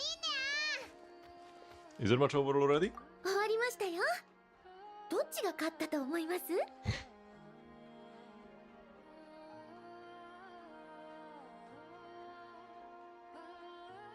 そんなに嬉しそうにしてるからには順調に勝ち進んだんだろ。ピンポーン。今から他の選手のバトルを観戦しようと思ってたんですが、一緒にどうですか？次のバトルは重要ですよ。クライノっていう選手と前回チャンピオンのヤホダの対戦です。もちろんだ。ヤホダはオイラたちの友達だから応援しないとな。ちょうどよかったですね。それじゃあ一緒に次のバトルが始まるのを待ちましょう。 Is it gonna be the sassy girl?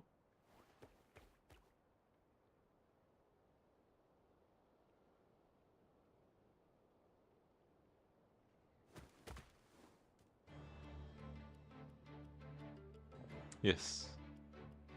Indeed. And she has a rhino. まさかクライノ選手の相棒が中高のブレイドライノだなんて。とっても野生味が強い子たちなのに言うことを聞くなんて信じられません。厳密に言えば中高のブレイドライノは魔物に分類されるんですが、野外に生息していて個体数も多いからルール違反ではないんですね。見るからに手強そうです。ヤホダ頑張れ。 She's a little badger. Dot dot dot. Hmm? 知らないって幸せね、いずれ。 So, Helana's her name. She was the one watching Linnea's last match, and there was something strangely hostile about her demeanor. She's got the split hair. She almost looks playable, but not quite. She probably isn't. Her hair is great though.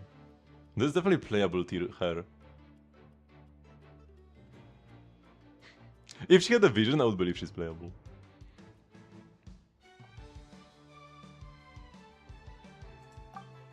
But Linnea doesn't seem to know who she is. She talked about her as if she is just another contestant. 早ければ捕まらないとでも。やれるもんならやってみなよ。レッドミラー13世、そのでっかいのを翻弄して電光石火の勢いで。右後ろよ。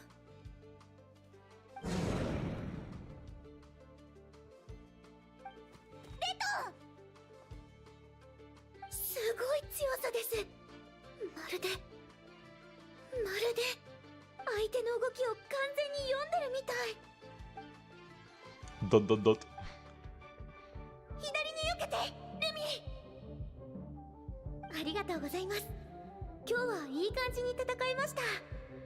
ルミだけじゃなくて私のコンディションも良かったです。どう言えばいいんでしょうか。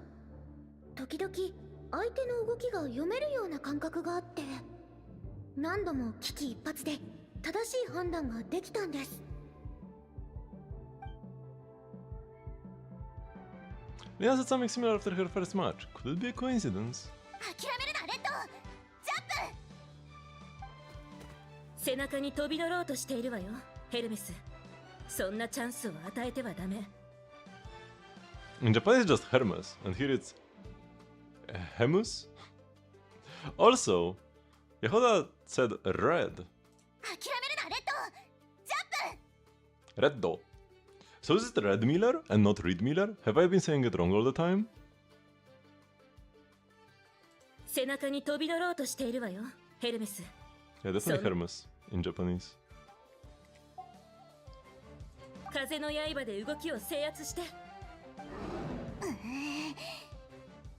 強いな。仕方ない。切り札の必殺技だ。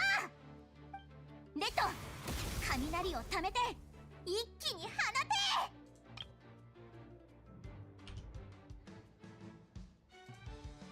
押し返して、ヘルメス。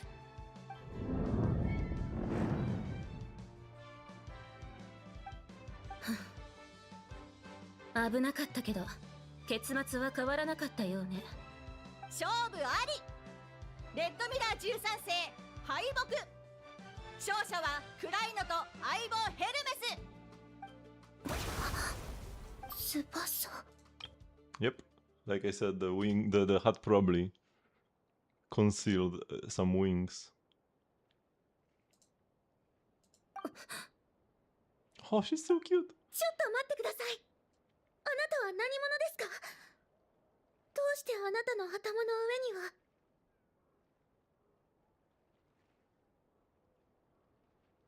私と同じようなものが。何度もこのシーンを想像したわ。あなたが私と同じ苦しみを分かち合う場面を生成すると思っていたけど、そんなことなかった。リンネア、あなたはこれまで通り何も知らずに生きていた方がいい。頭がいかないで。待って。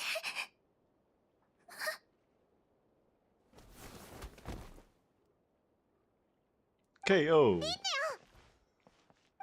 だ？リンネアが急に倒れちゃったぞ。とにかく横になれる場所を探さないと。急げ。何があったんだ？あたい、シカネを呼んでくる。 I will call the dear sister. Is how she called her in 呼吸は安 Japanese. 定している。重篤な状態ではない。静かに休養させれば問題なかろう。それなら安心だな。ありがとな、ラウマ。礼には及ばぬ。今後何か問題があればすぐに連絡してくるがよい。頼んだぜ。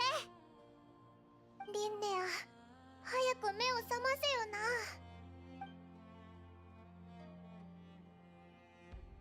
おはよう。あれ？ここどこだろう。レミ？レミ？おかしいな。どこに行っちゃったんだろう。どれくらい気を失ってたんだろう。とりあえず外に出て確認してみよう。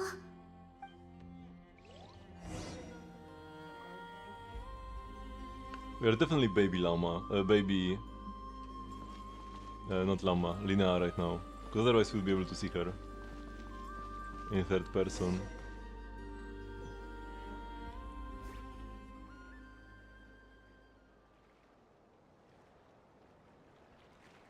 Numi! ここにいたんだ。すごく探したんだよ。ちょっと、どうしたの？そんなに緊張して。ご覧の通り、両名の参加者とその相棒たちが無事に配置につきました。Or we 一 are 方 not は baby リンネ Lina? アと相棒のル Still ミ has to be a もう一 dream 方 though. はクライノとヘルメス。白熱の準決勝戦がいよいよ開幕です。ちょっと待って、どうして急に準決勝が始まってるの？どうやってここに来たのかも覚えてないんだけど。わかった、まだ夢の中なんだ。頑張れ元ボス。仲間の応援が聞こえる。夢の中でも全力を尽くさなきゃ。行くよルミ、私たちの実力を見せつけてあげよう。やっほー、素晴らしい対決でしたね。決勝戦進出はクライノとヘルメス。どういうこと？もう私の負けが決まっちゃったの？なんてひどい夢なの？早く目を覚まさないと。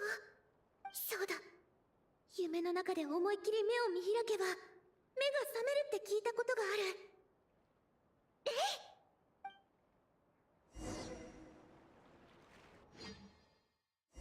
If she herself is saying it's a dream, then maybe it's not. 目が覚めたかな。 But weird things are happening. まだダメみたい。あれ？夢の中の私、日記を書いてるの？冒険者協会の報酬だけじゃ科学調査船を買うのは難しい。顧問から冒険者に転身するしかなさそう。When we have this view, I mean, it's supposed to be pretty tranquil right now. We are just in some weird dream scenario, which is kind of like could get you anxious, but you know, it's fairly peaceful. But the only thing this reminds me of is the Rerir hit list. 科学調査船？夢の中の私もちゃんと目標に向かって頑張ってるんだ。でも調査船を買うには数えきれないほどのモラが必要だし、すごく長い時間がかかるんだろうな。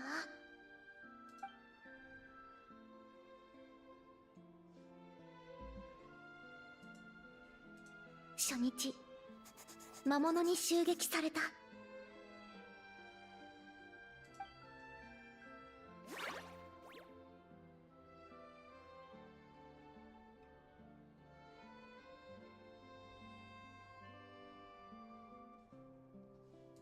5日目、ルミと一緒に逃げ回って前よりもずっと速く走れるようになった。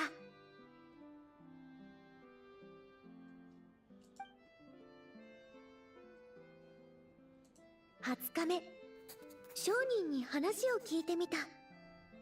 船ってあんなにお金がかかるんだ。まあいいや、まずはたくさん食べて、悩むのはそれからにしよう。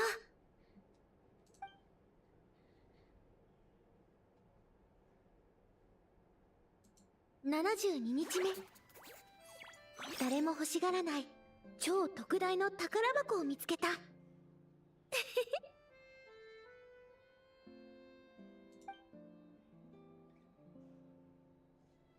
冒険1周年だけど、まだまだお金が足りな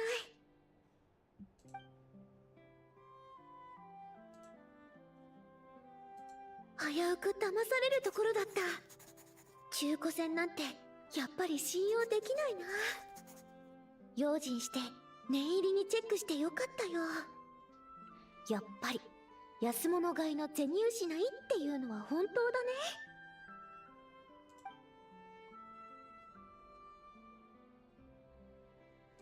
ね。ようやくあいつを倒せた。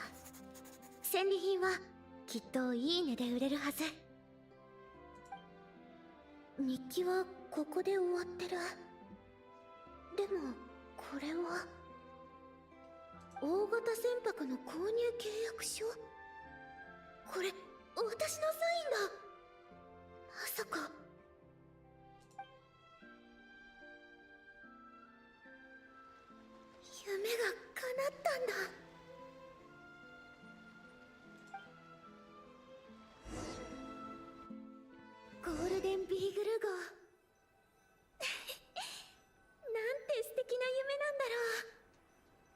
揺れる船が私を遥か彼方へと運んでくれる。最高の気分だよ。 Oh, she has mats from different regions here. These are her books. But here you have the crystals from Chenyu Vale. This from Fontaine, from Mondstadt. She's never been to Linnea. Oh yeah, those are from Inazuma. She's been all over the place already. I didn't even see a map. Instead of here. This is Sumeru, right? Over to Inazuma. To Mondstadt? To Dragonspine. And all the way over to like Dorman Port. 公開図を見てみよっと。次の停 Oh no, 泊 this is 地 not は Inazuma. This is Greenstone この Forest. か絵本で見たことある。伝説がたくさん残ってる場所だよね。古雲閣を抜けてドラゴンスパインへ。雪山だ。ずっと行きたかった場所。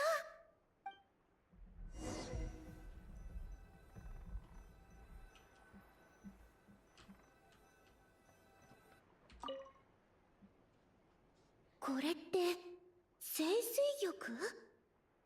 新玉の谷でしか取れないはずだけど。綺麗だな。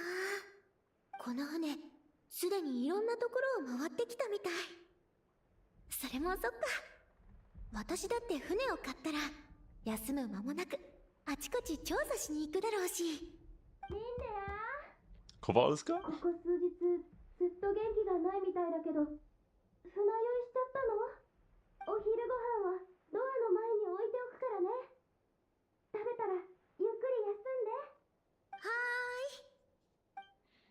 ーい。 Kowalski or Kowalska is like the most common Polish surname. It just means Smith, essentially. The equivalent of Smith as a surname. And in Polish it's different whether you are a man or a woman. Because nouns have grammatical gender. And so does your surname. So most surnames, at least some surnames, have different forms for different male and female forms. So Kowalska is just the female form of Kowalski.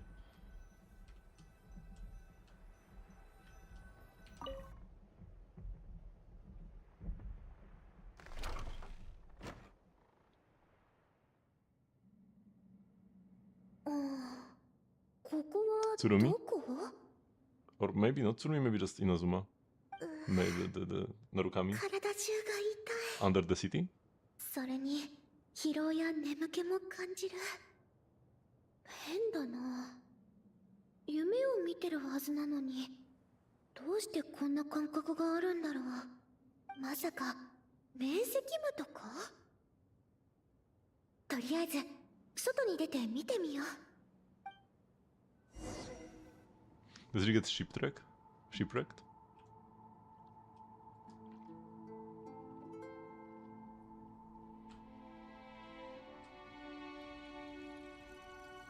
この清水玉、さっき船の上で見たものだよね。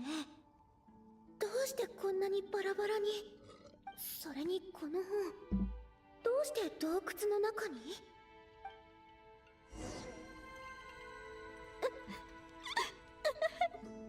どうしてこんなことに。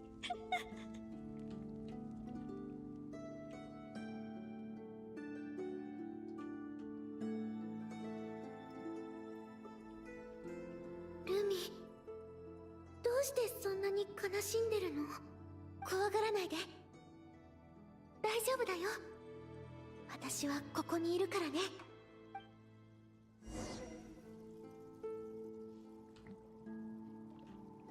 Is Lina like now seeing the future?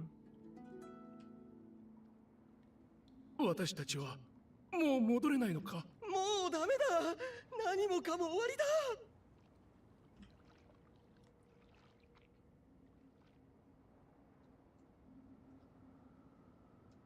What exactly is this? 何が起きたの？さっきまで船の上にいたはずなのに。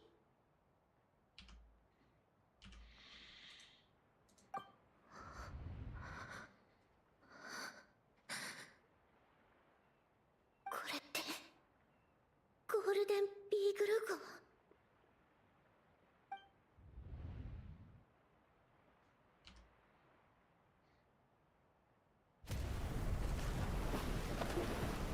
どうして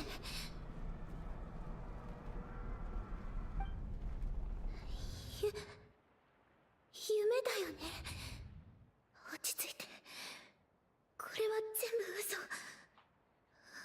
の。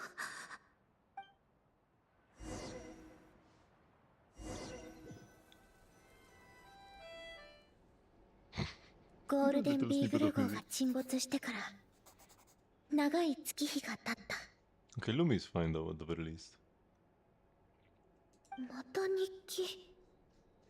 あの恐ろしい夢はまだ続いてるの？もう気にしてないって言いたいけど、やっぱり時々悲しくなって胸に石がつっかえたような気分になる。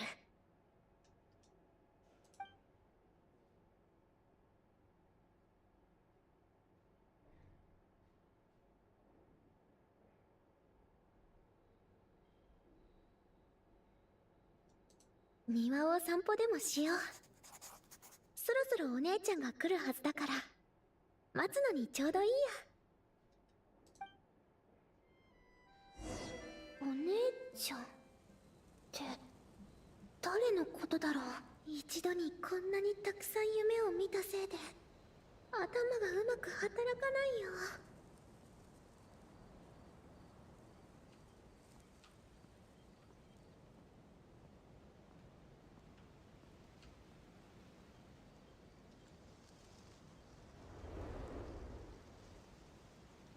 リンネア、あれ、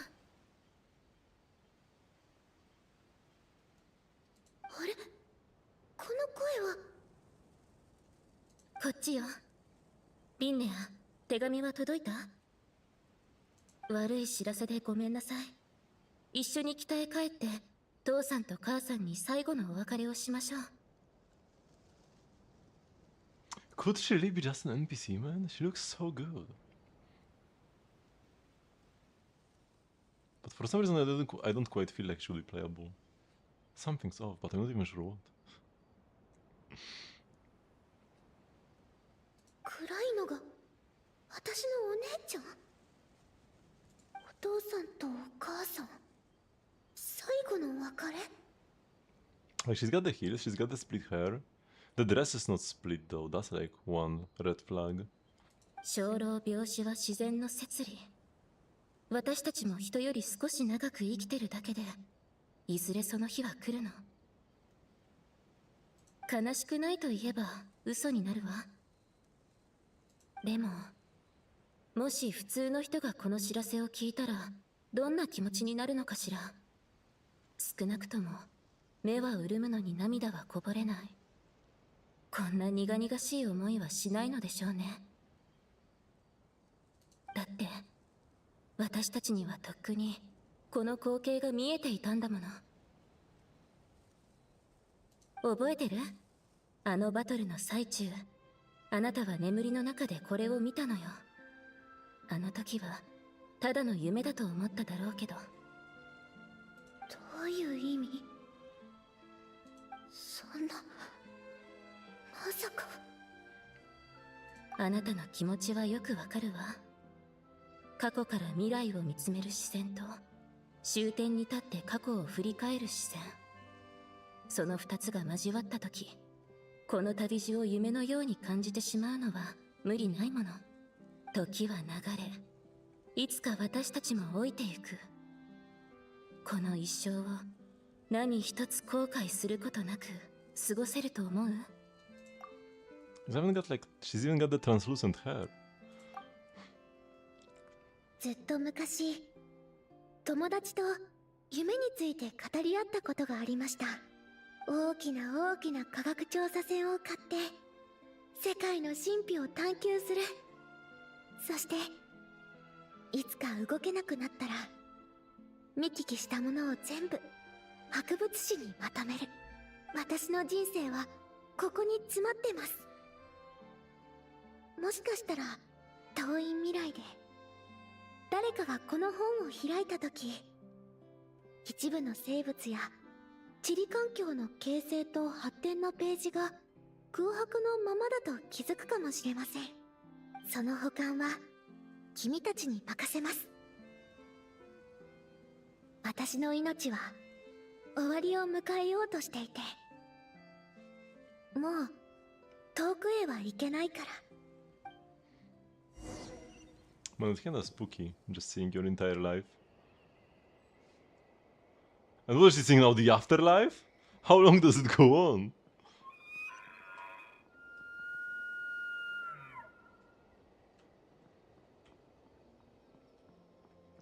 Is she gonna stay until the end of the universe? Wait, there are animals from different places. We've got Not Cry, Not Lan, Fontaine, Sumeru. I never paid attention to them. They have like little shields in one hand. And the other is a tiny pincer.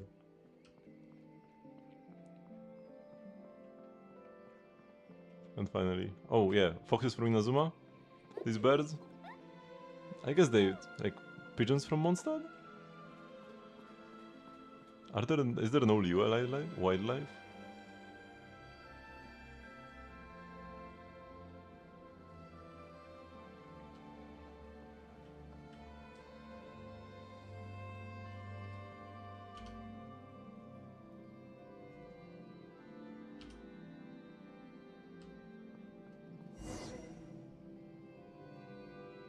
It's 伝わってくる感覚は虚構のようで現実のようでもある。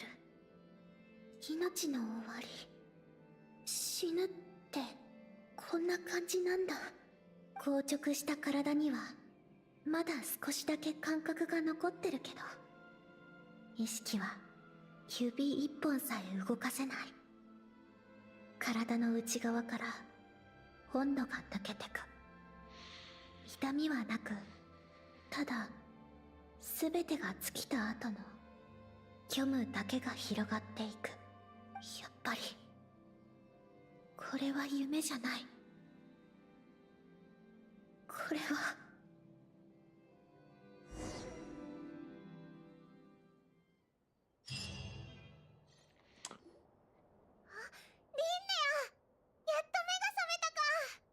ずっと気を失ってたからな。お腹ペコペコだろ。何か食べるか？ But who will be the variable, right? Who will prevent this from happening? なん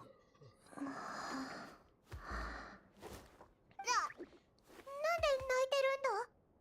今はいつ？私いつって今は夜だぞ。準々決勝が終わってから1日経ったところだな。オイラたちがクライノとヤフォダのバトルを見てたら、突然お前が飛び出してクライノの腕を掴んでそのまま倒れちまったんだ。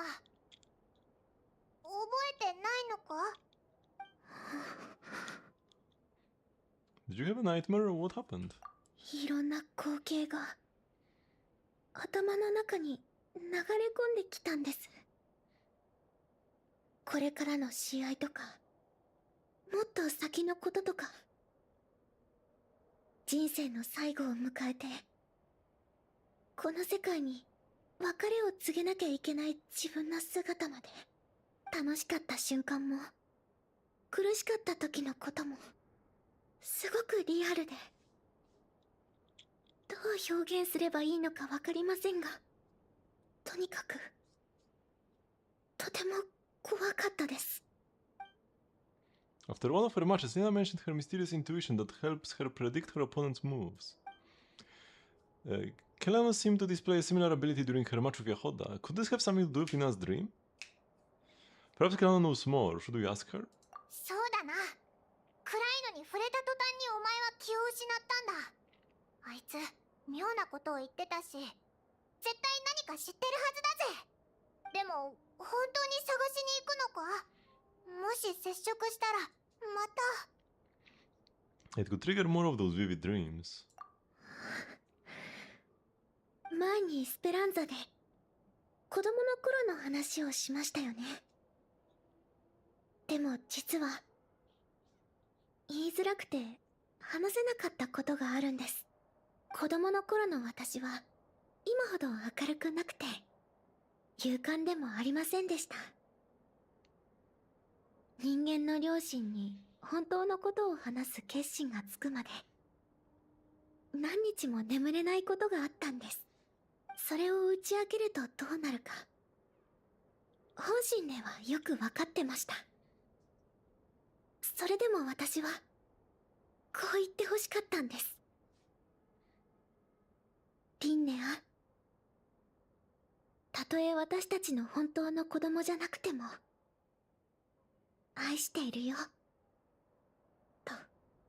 そんなことはありえないって心の底では知ってたんですけどね。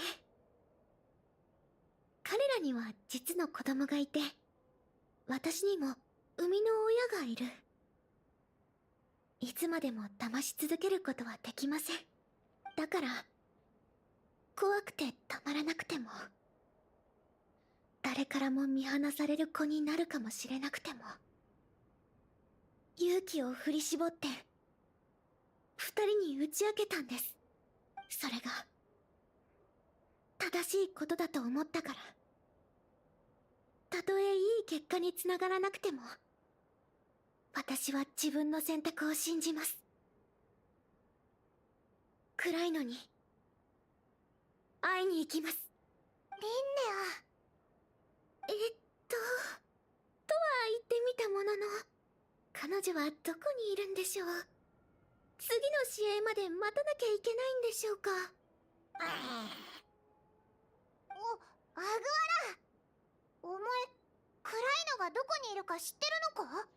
I think he wants us to follow. もしかして彼女の匂いを覚えてるの？すごい、ありがとうアグアラ。よし、覚悟はできました。思い立ったら即行動です。早速出発しまし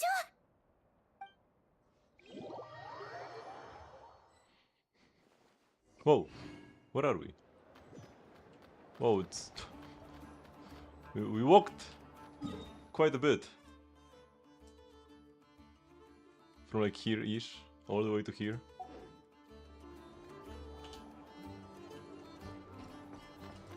Move it!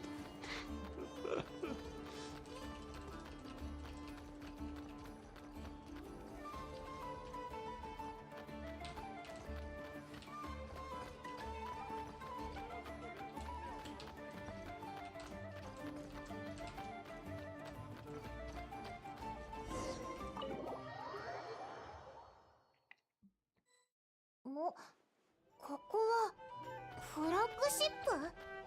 どうしてここに来たんだ？Mualani! ここのお酒すっごく人気なんだよ。シトラリおばあ様にも少し買って帰ろうよ。 Just online. Still pretty cool. Not both Ito and her have some extra business to do. In the flagship.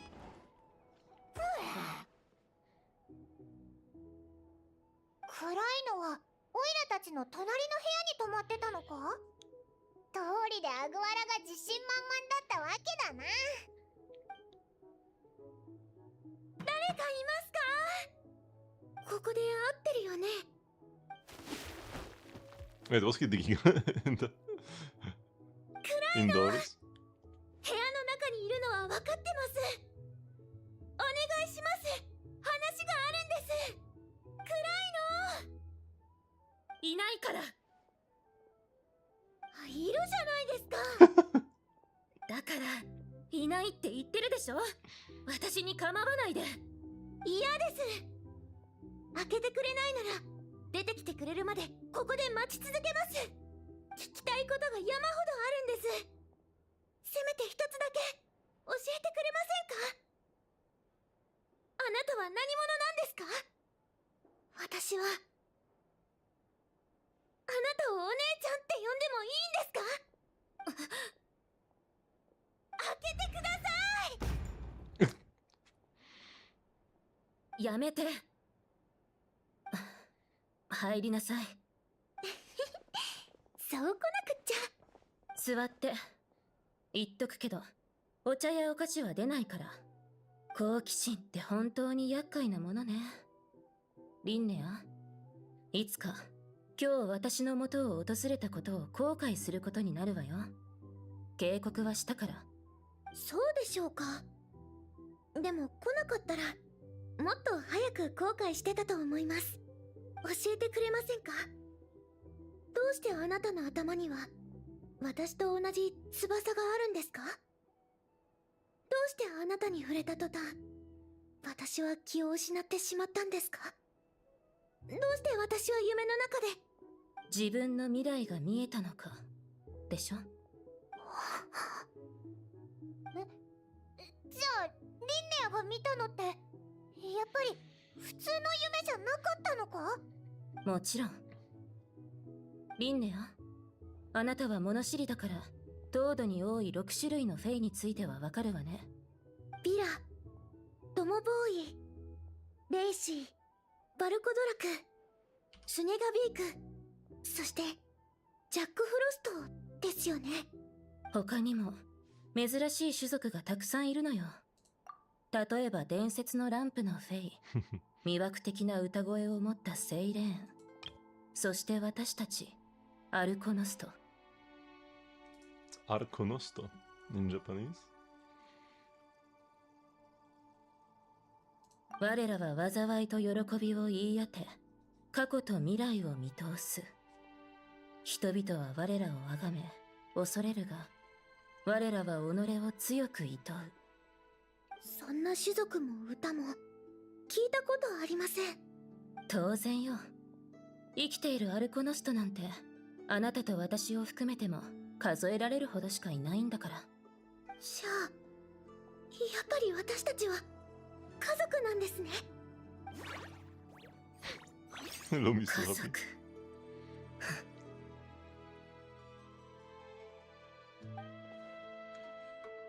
Kano didn't deny that they are family, but something about that word seems to trigger her. Clearly she has conflicting emotions about her family. アルコノストは生まれながらにして特別な能力を持ってるわ。それは運命の結び目、つまり長い未来の中で変えることができない箇所を見通す力よ。だから予見の鳥なのか。 We've met other people with the ability to see the future, like Bedelfornir. 不思議じゃないわ。人間は星空や地脈、いろんなものを使って運命を観測できるもの。それに比べたら私たちの能力なんて大したことない。私たちに見えるのは自分自身の運命だけ。友人に占いを頼まれても、世界の未来を憂う人に相談されても何もしてあげられない。運命を見るという体験がどんなものかはもう知ってるでしょ。あまり気持ちのいいものではありませんでした。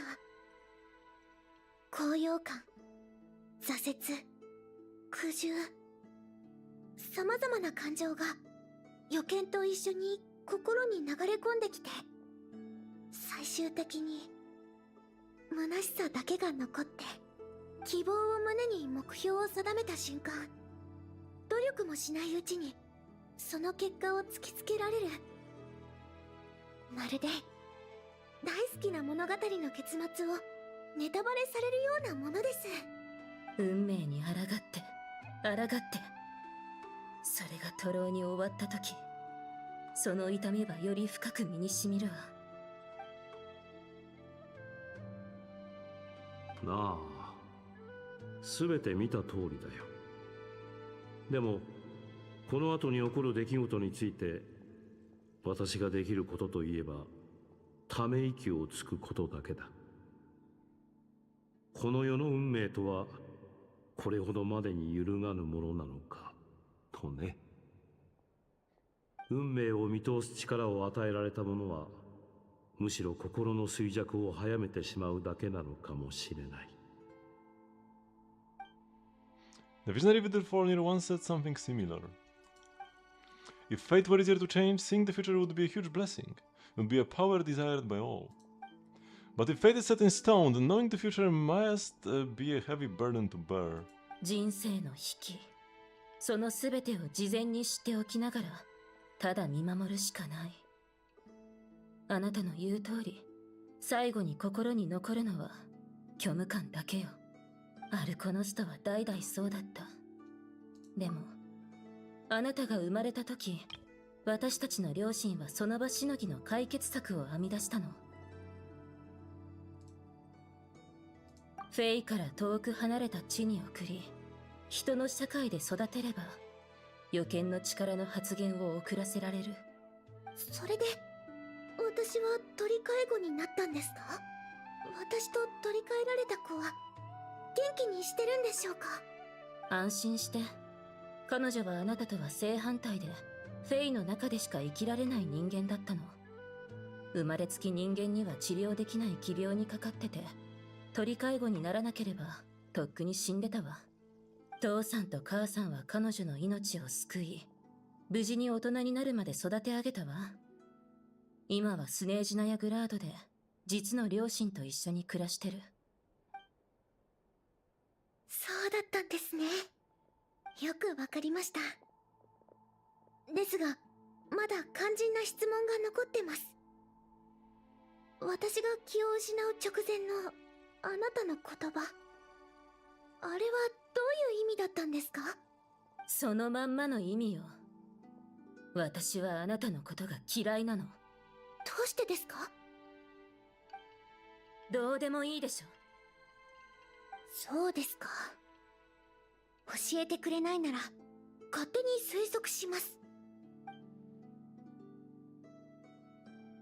私の生活が羨ましいんですか？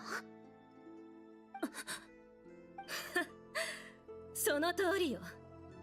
正確には羨ましいというより嫉妬だけど、父さんと母さんがあなたを人間の世界へ送ることを思いついたとき、私はすでに予見の力に苦しんでたわ。たった数年早く生まれただけなのに。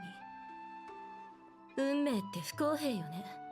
両親は時々こっそりなどくらいに来ては遠くからあなたを見守って、家でもあなたの話ばかりしてた。あの人間の子にさえ私以上の関心を向けてたわ。一度私も一緒になどくらいに来て、無邪気にはしゃぐあなたを遠くから眺めたことがあるの。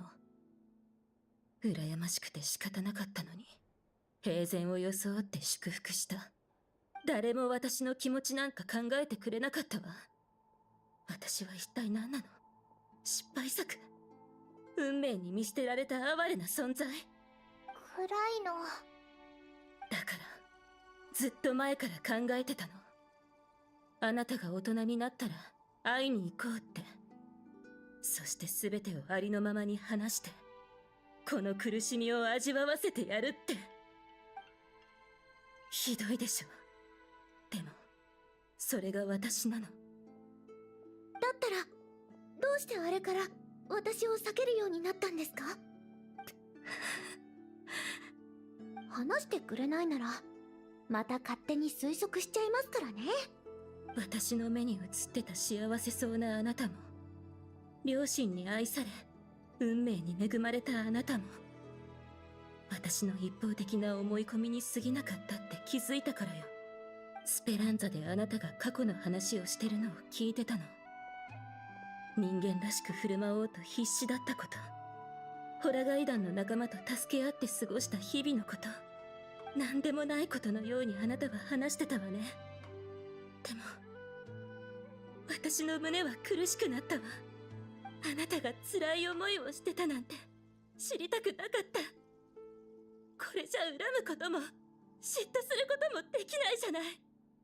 ただ抱きしめて、大丈夫、あなたには家族がいるのよって慰めたくなっちゃったじゃない。お姉ちゃん。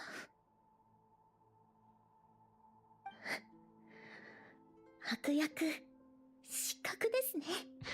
先に泣かれちゃったら私が慰めなきゃいけないじゃないですか。でも気持ちはわかります。最初から恨んだり嫉妬したりしてたんじゃなくて、ただ寂しかっただけなんですよね。私の家族ってどんなだろうってずっと想像してたんです。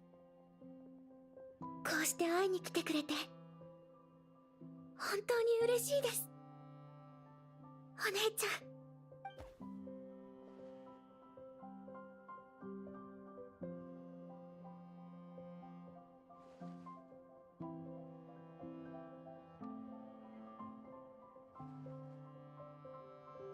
ありがとう。まさか逆にもてなされちゃうなんてね。どういたしましてだぞ。おいらは Just 本 like 音で sitting 話し合 here. えてよかったと思うぞ。これからは素直に楽しく話せるだろ。その通りです。こんなに嬉しい気持ちになったの久しぶりです。ところでお姉ちゃんはどうやってブレイドライノと仲良くなったんですか？私が外で出会った子はみんな凶暴で触らせてもくれなかったのに。以前あなたを見に来た時に出会ったの。あの頃はこの子もまだ小さくて親ともはぐれちゃってたからしばらく面倒を見てたのよ。これも運命の出会いってやつかしら。これから迎える私の勝利と同じ、あらかじめ見通せる変えようのない規 And 定 we の will 事 show her we 実よ。 can change fate by winning ourselves. もちろん抗ってみるのは自由よ。運命の残酷さを知ることになるだけだけど、例えば遠くへ逃げて次の試合を放棄するという選択もできるわ。でもその後必ず戻らざるを得なくなる何かが起こる。あなたも真っ向から私を倒す自分を想像することはできるはずよ。でも実力と運の差はそう簡単に埋められるものじゃない。私たちの予見は本質的には一種の収束なのよ。道はいくつもあるけどたどり着く場所は一つだけ。運命を見ることの苦しさや辛さは身をもって体験しました。お姉ちゃんはこれまでどうやって過ごしてきたんですか？私は運命に従い全てを黙って受け入れることにしてるの。結果が変えられないのなら家庭に意味はないわ。目に映る運命の結び目は一つ一つが呪いみたいなものだから、私は見えない未来の中でささやかな幸せを追い求めるしかないのよ。リンネア、あなたはどう思う？そうですね、私はちょっと違うと思ってます。 I mean, she hasn't 話の experienced 続きは that much 試 of 合 it が終 yet. わってからにしましょう。質問の答えはその時に。いいわ。でも未来には期待しすぎないことね。そうすれば深く失望することもないから。大丈夫ですよ、お姉ちゃん。 He really wants this hot dog. それじゃまた会場で。もう遅いですし、今日はそれぞれ帰って休みましょう。君たちはフラッグシップに泊まってるんですよね。私は先に帰りますね。また会いましょう。 Man, I'm so curious. 今日は付き合ってくれてありがとうございました。 I'm so curious whether she could be playable or not. Last time I was this hopeful was with Durin, and he came. He's right here, my boy. But then the Moon Sisters, yeah, those are done though. いや、 And they had split hair as well, no?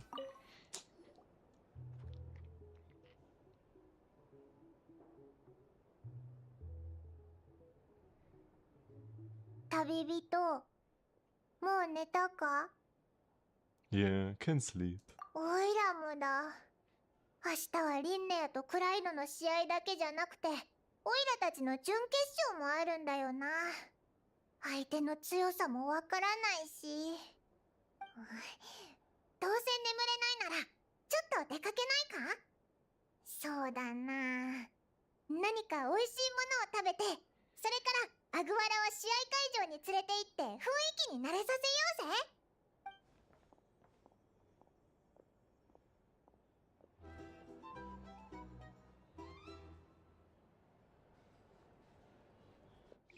And suddenly we're gonna be like 100 kilometers away. The usual evening stroll. Just like last time when we met よく聞い Columbina. てね、ルミ。お姉ちゃんのブレードライノは力が強いだけじゃなくてすごくすばしっこいみたい。その2つの長所を生かすならきっと突進させるはず。どうにか回避して反撃のチャンスを探して。Okay, we need some last minute preparation? はい。君たちもですか？今ルミと作戦会議をしてたとこなんです。せっかくですし一緒に特訓しませんか？ヤッホ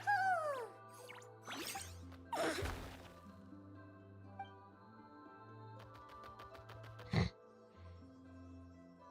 柔軟に牽制して勝機を見つけ出す。今のところこれが最善策です。ですがお姉ちゃんのブレードライノはとても強いので、たとえ弱点をついたとしても防御を崩せるとは限りません。何か別の策を考えないと。You have prepared as thoroughly as you can. Good luck. ありがとうございます。負ける未来を見てしまいましたが、だからって何もしないわけにはいきませんから。運命。他の人の口から聞くのも自分で言うのもなんだか不思議な感じがしますね。リンネアは運命をどう捉えてるの？自分のことを知ったばかりでまだ真剣に考えたことはないんです。顧問として誤った情報を教えるわけにはいきませんし、万が一誤解を与えてしまったら大変です。ただの雑談だよ。リンネアの考えを聞きたい。わかりました。ちょっと考えさせてください。未来を知ることは確かに憂鬱ですが、人生には憂鬱なことなんてたくさんありますよね。例えば子供の頃の私にとっての最大の苦痛は未知でした。両親に真実を伝えたらどうなるのかということ。一人になった後もどこに行けばいいのかわからなくて、あの頃はむしろ未来が見えたらいいのにって思ってました。運命が道を示してくれたら生きる勇気も湧いてくるんじゃないかって。まあその祈りは誰にも届かなかったんですけどね。私が今ここにいるのは私自身に強い意志があったからです。やっぱり頼れるのは自分だけなんですよ。かつて未知に対する恐怖を味わった私は今は今で知ってしまうことの悩みができました。それでも世界は何も変わらず、私も私のまま。何も怖がる必要なんてないんです。ヤッホー！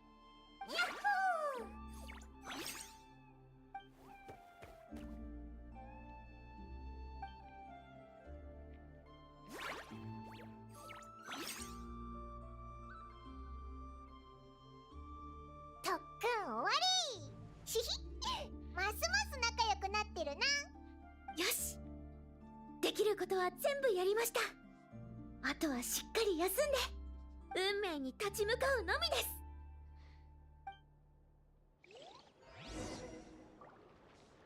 Wait until the following. This might be another good part. Like, if the quest ends in like 20 minutes, then maybe it's best to see it through. But if it's like an hour more, then it would be best to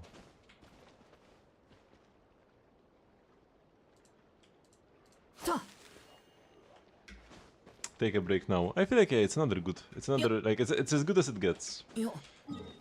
A spot to rest. Oh, we're almost done with the. We almost have 40 more resin. I'll take a quick break, then we can do Genshin Impact, and then we should be able to spend 40 more resin by then. Don't go anywhere. I'll be right back. Oops, almost ended my stream by accident.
Okay. So let's do Genshin though. First of all,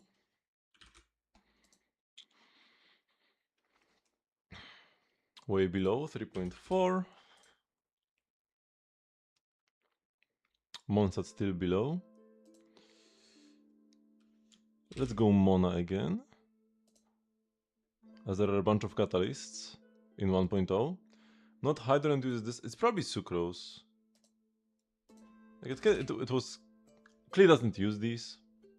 And also it's just been Klee. Yeah, it is Sucrose. Kipunga. What is this? Need to add Disho to my quick select menu. Shizumu. Also like mood is dropping, like you feel worse. Kipunga Shizunderu Nara. Alright, so when you are like sad. Hitemazu shigoto wa hottoita? Shin what? New something? Shinsen. Fresh. Oh yeah. Man, I need to study up my kanji again. I should have known Shinsen. Nakukyo Sui ni iko. I think this is Sui. Go get some fresh air when you are feeling sad, essentially, this is what it means. Yeah. Now, who will say to us... Also, leave your work aside. Here, leave your work aside and get some fresh air. So it's not gonna be one of the... overworked waifus. So it's definitely not like Ganyu or Jin. Maybe like Nilo. Oops. Or maybe... Mizuki, actually. Yeah! Because this is like... good mental advice. I could have gotten a one-shot here, actually, if I thought for a sec longer. Mizuki fits way better. But at least we got it second try. Fiery sword, maybe this is... Like maybe Mavuika? No. What's this? It looks like something fiery. Fiery claw? Maybe like Dihya? It is a claw mark. Like Razor? Dissolution Eon Heaven Fall? Huh? Oh shit. Sinnoh?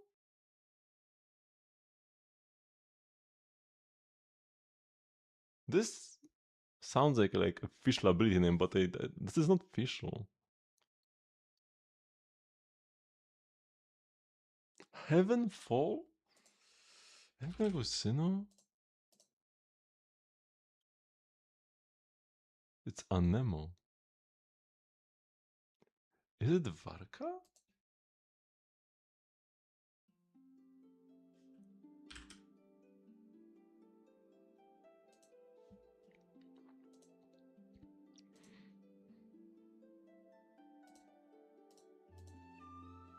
Oh no, it's gonna be Xiao! Right? Dissolution Eon Heaven Fall? And his charge attack kinda makes this claw mark as well when he attacks. Because it could be Xiao. Wanderer? But Wanderer doesn't fit as well with the claw mark. Xianyun? Could be Xianyun as well, but she doesn't fit that well with the visual. And yeah, this name is just like some kanji compound kind of name they like in like the Chinese novels. It's gotta be Xiao. Do I have a full? No, I did just lose my streak, so it's not even. Yeah, it was Xiao. Wave. Kokomi is the first thing that comes to mind, and that was the correct guess. One day it will be Shuei. Shanjo way above 1.6. Who are our most recent Shanjo characters? I mean, it could be like 2.7. But did we have anything from the Shanjo in 2.7?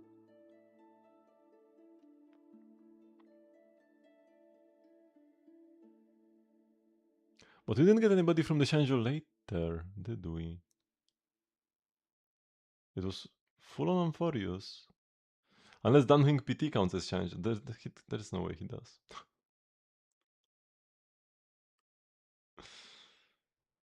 So it's just like Mose? No, Mose is gonna also be like too early. Still way above. 3.6 or later. Who else do we get? We got Dahlia? Who's not from Shanjo. And she was like 3.8, was it? 3.6, 3.7. Could be Danheng PT. Like... Yeah, he's not Shanjo. Though. Physical Shanjo character. Above 3.6. Oh, that's Yao Guang! Took me a while. Too fresh. Chorabri. Oh, this is... this is Boot Heel. Right?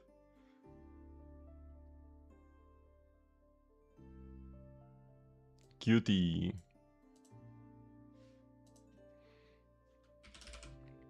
Yeah, I read one. I read the first word. Chorabri, and that's yeah. Knew it's Boothill. This is what makes it. Although Boothill quotes are super easy to get in every language, actually. It's like an uppercut maybe or something. Could be anything though.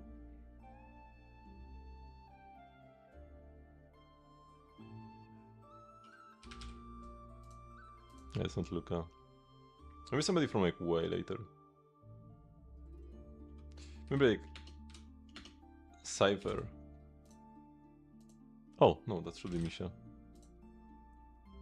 I'm expecting like newer characters now that they added new characters, but it's still random. Just because new characters got added doesn't mean it's definitely gonna be them. Baseball hat?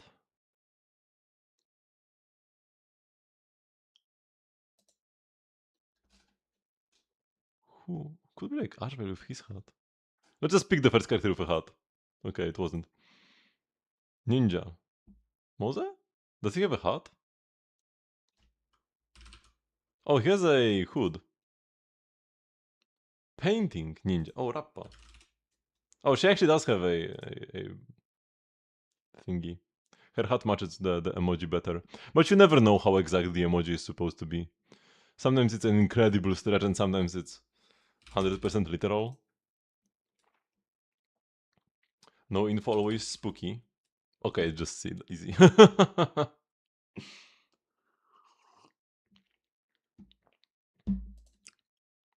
Okay, should be able to spend the rest of my resin. New mail is my stream watching rewards. The final EXP. Interesting that here they give EXP. They give Primogems at the very start. As the stream watching rewards. I guess they are happy with the numbers the game is pulling. So they don't force people to watch that long. Just a little incentive. Just start watching for some primos and then they are confident people will keep watching.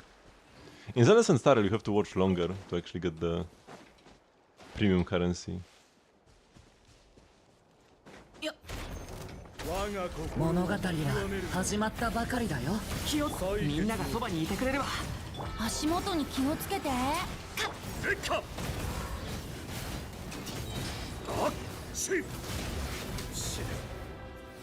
Vargas flipped basic into E is just so satisfying. I love it. Still only a triple. We're over halfway there. HP hat, ER double crit. The defense is always bad on an HP hat, nobody wants both of these stats, and then the rolls are pretty low.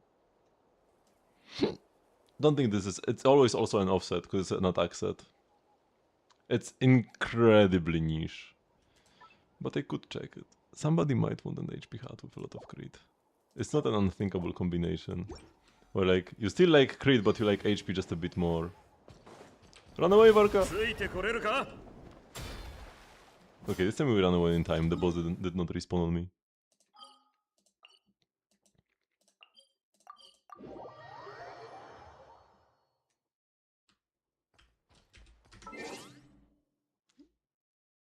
Okay, so...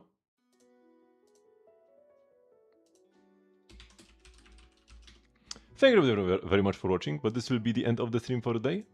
I do have a stream every single day at 8 PM CEST, which is 3 hours before now. And tomorrow we'll be playing some Zen. Let's get to do our weeklies and the like. And the next Genshin stream should be on Sunday. So I will see you then. Bye bye!